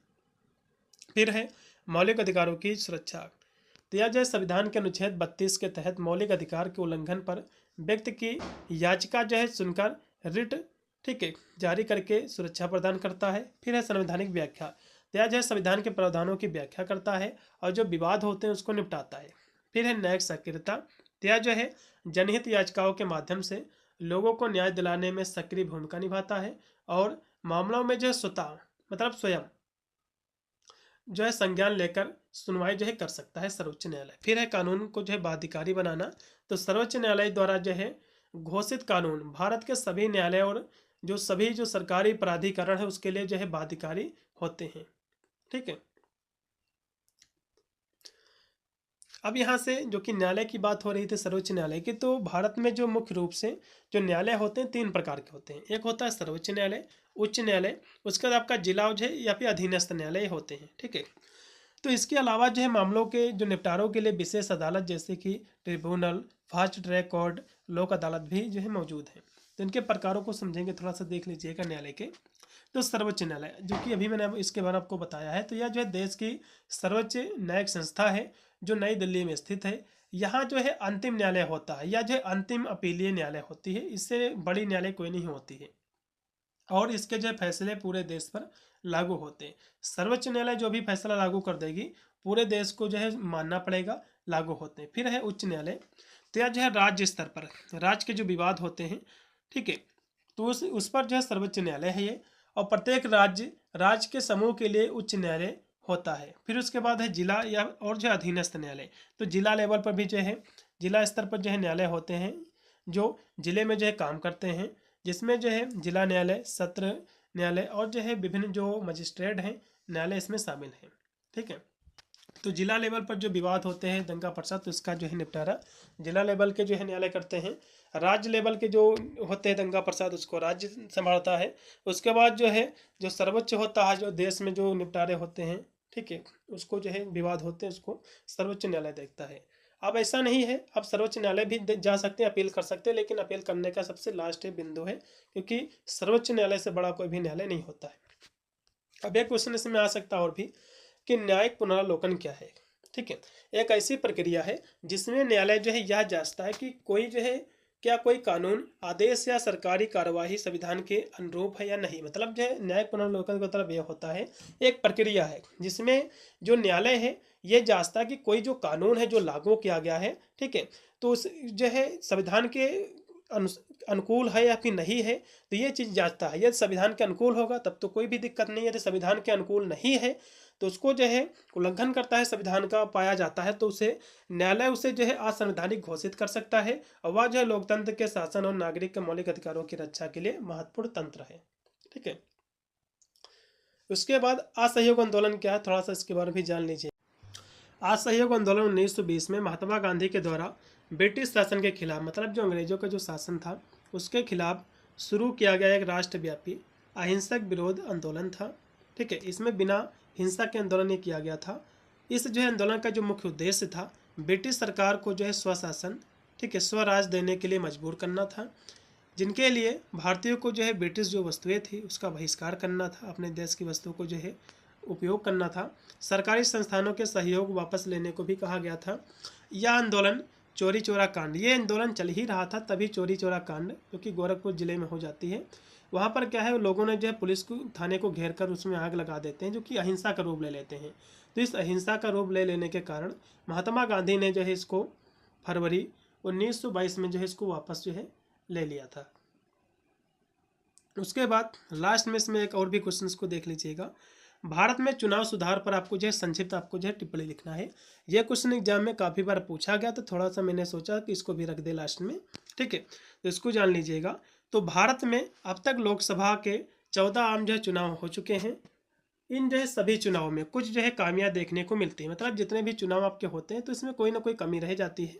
तो इसलिए जो है समय समय पर चुनाव में जो है सुधार करने की सुझाव देने के लिए विभिन्न समितियां और आयोग का जो है गठन किया गया। मतलब जो है चुनाव में बहुत सारी खामियां रह जाती हैं, कमियां रह जाती हैं, तो उन चुनाव में जो इसमें कमियां रह जाती हैं उसको ख़त्म करने के लिए, उसमें सुधार करने के लिए बहुत सारी समितियों का गठन किया गया है। तो इन आयोगों ने अपने सुझाव दिए, जो समितियों को गठन किया गया, तो ये जो समितियां हैं अपने अपने विचार प्रस्तुत किए हैं। ठीक है, जैसे कि तारकुंडे समिति की सिफारिश, इसने सिफारिश दी है, अपने जो इसमें सुझाव रखे हैं। चुनाव सुधार जो हैं सुझाव देने के लिए सबसे पहले महाराष्ट्र उच्च न्यायालय के न्यायाधीश VM तारकुंडे की अध्यक्षता में एक समिति का जो है गठन किया गया था। तो इस समिति के कुछ कह सकते हो सुझाव, जैसे कि जो मत अधिकार है, जो वोट देने का अधिकार है, 21 वर्ष से जो है घटाकर 18 वर्ष इसकी जो है कर दी जाए। मतलब पहले क्या था, जिसकी उम्र 21 वर्ष होती थी वही वोट देता था। जब तारकुंडे की सिफारिश आई, ठीक है, तो इसमें जो है 21 वर्ष से हटाकर वोट देने का अधिकार जो है 18 वर्ष कर दी गई। उसके बाद इस सिफारिश में कहा गया फिर है, चुनाव में जो है राजनीतिक दल अपनी आय व्यय का जो है ब्यौरा रखें। मतलब चुनाव में जो राजनीतिक जो दल होते हैं, जो खर्चा पानी करते हैं, उसका अपना डिटेल रखें अपने पास। राजनीतिक दलों को जो है सरकार की तरफ से चुनावी खर्च जो है दिया जाएगा। मतलब राजनीतिक जो दल होंगे उसको अपना जो है डिटेल रखना है, सारा का सारा खर्चा जो है सरकार देगी। फिर है, चुनाव के जो है समय सरकार केवल काम चलाऊ रूप में जो है कार्य करे। ठीक है, फिर है, निर्वाचन आयोग की सहायता के लिए राज्य निर्वाचन आयोग का गठन भी जो है किया जाए। ये थे इसके जो है तारकुंडे समिति की अध्यक्षता। इसके बाद मुख्य चुनाव आयुक्त श्यामलाल कसधर ने कुछ चुनाव अपने सुझाव दिए हैं चुनाव सुधार के लिए। श्यामलाल कसधर ने जो है 9 जुलाई 1981 में, ठीक है, चुनाव सुधार में कुछ अपने कह सकते हो सुझाव दिए हैं। इन्होंने कहा है कि मतदाताओं को जो है परिचय पत्र जो है दिया जाए। मतलब जो भी मतदाता होते हैं उनको परिचय पत्र दिया जाए। चुनाव खर्च जो है राज्य सरकार उसको देखे। उसके बाद जो है दिनेश गोस्वामी की समिति ने कुछ सुझाव दिए हैं। ठीक है, 1990 में इसमें कहा गया है कि बूथ जो है कब्जे की स्थिति में जो है पुनर्मत जो है कराया जाए। आरक्षित सीटों में जो है परिवर्तन होना चाहिए। निर्वाचित याचिकाओं का शीघ्र निस्तापन जो है किया जाए। इलेक्ट्रॉनिक जो है मतदान मशीन है इसका प्रयोग किया जाए। मतलब जो EVM है, इलेक्ट्रॉनिक जो वोटिंग मशीन है, इसका प्रयोग किया जाए। दिनेश गोस्वामी की समिति में ये सुझाव दिया गया था। उसके बाद जो रिक्त स्थान है उसके लिए 6 महीने के अंदर जो उपचुनाव कराया जाए। मतदाताओं को जो है फोटो परिचय पत्र जो है पत्र दिया जाए। मतलब जो है मतदाताओं को जो है जो परिचय पत्र दिया जाए उसमें उसकी फ़ोटो भी होनी चाहिए। ठीक है, तो सरकार ने जो है दिनेश गोस्वामी के अधिकांश जो सुझाव थे उसको स्वीकार कर लिया है। जैसे कि इसमें जो है इलेक्ट्रॉनिक वोटिंग मशीन, इसको भी स्वीकार कर लिया है। बहुत सारे इनके जो सुझाव थे इसको स्वीकार किया है। उसके बाद निर्वाचन आयोग के भी कुछ सुझाव है, जैसे कि जो कि 1992 में इन्होंने दिए थे। जैसे कि निर्वाचन आयोग एक जो है सदस्य किया जाए और जाली जो मतदान है उसको रोकने के लिए मतदाताओं को परिचय पत्र दिया जाए। मतलब जो जाली वोटिंग हो जाती थी, एक व्यक्ति 2-4 बार वोट डाल देता, तो उसको रोकने के लिए जो मतदाता हैं उनको परिचय पत्र दिया जाए। उम्मीदवार की जो जमानत है राशि बढ़ाई जाए। मतलब जो भी इसमें पकड़ा जाए उम्मीदवार, ठीक है, करते हुए, तो उसकी जो जमानत है उसकी राशि बढ़ाई जाए। कोई भी जो उम्मीदवार एक ही स्थान से जो है चुनाव लड़े। मतलब कोई जो उम्मीदवार है एक ही स्थान से चुनाव लड़े, सभी स्थानों से चुनाव न लड़ पाए। उसके बाद जो लास्ट में सुझाव दिया था, राजनीतिक दलों के जो आय है, जो डिटेल है, जो खर्चा पानी उसका होता है, वो जो है ऑडिट होना चाहिए। उसको जो है राजनीतिक दल उसको जो है लिखना चाहिए, उसको अपने पास रखना चाहिए, डिटेल सारी लिखना चाहिए राजनीतिक दलों को। तो ये थे कुछ सुझाव जो कि चुनाव सुधार के लिए कुछ सुझाव दिए हैं कुछ समितियों ने।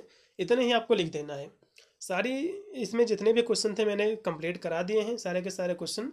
आशा करता हूँ आपको क्लास अच्छी लगी होगी। आपको इतना ही पढ़ लेना है। सारी हमारी क्लासेज जो है ऑल सब्जेक्ट की कंप्लीट हो चुकी है। आप चाहे तो चैप्टर्स क्लासें भी ले सकते हैं। यदि आप मेरा एक कंप्लीट वीडियो ही देख लोगे मॉडल पेपर का, क्वेश्चन पेपर का, जो कि हम प्रॉपर जो है रिसर्च के बाद ही कोई क्लास में कराते हैं, तो क्लास लंबी हो सकती है, लेकिन गारंटी मैं लेता हूँ कि एक भी क्वेश्चन आपके एग्जाम में बाहर का बिल्कुल भी नहीं आएगा। पूरा का पूरा पेपर यहीं से आपका बन के आएगा। वीडियो को लाइक कर देना, साथ में चैनल को भी सब्सक्राइब कर लेना, जिससे मेरा कोई भी वीडियो आएगा तो उसका नोटिफिकेशन आपको मिलेगा सबसे पहले। मिलता है वीडियो के लिए, तब तक सभी को thank you for watching this video.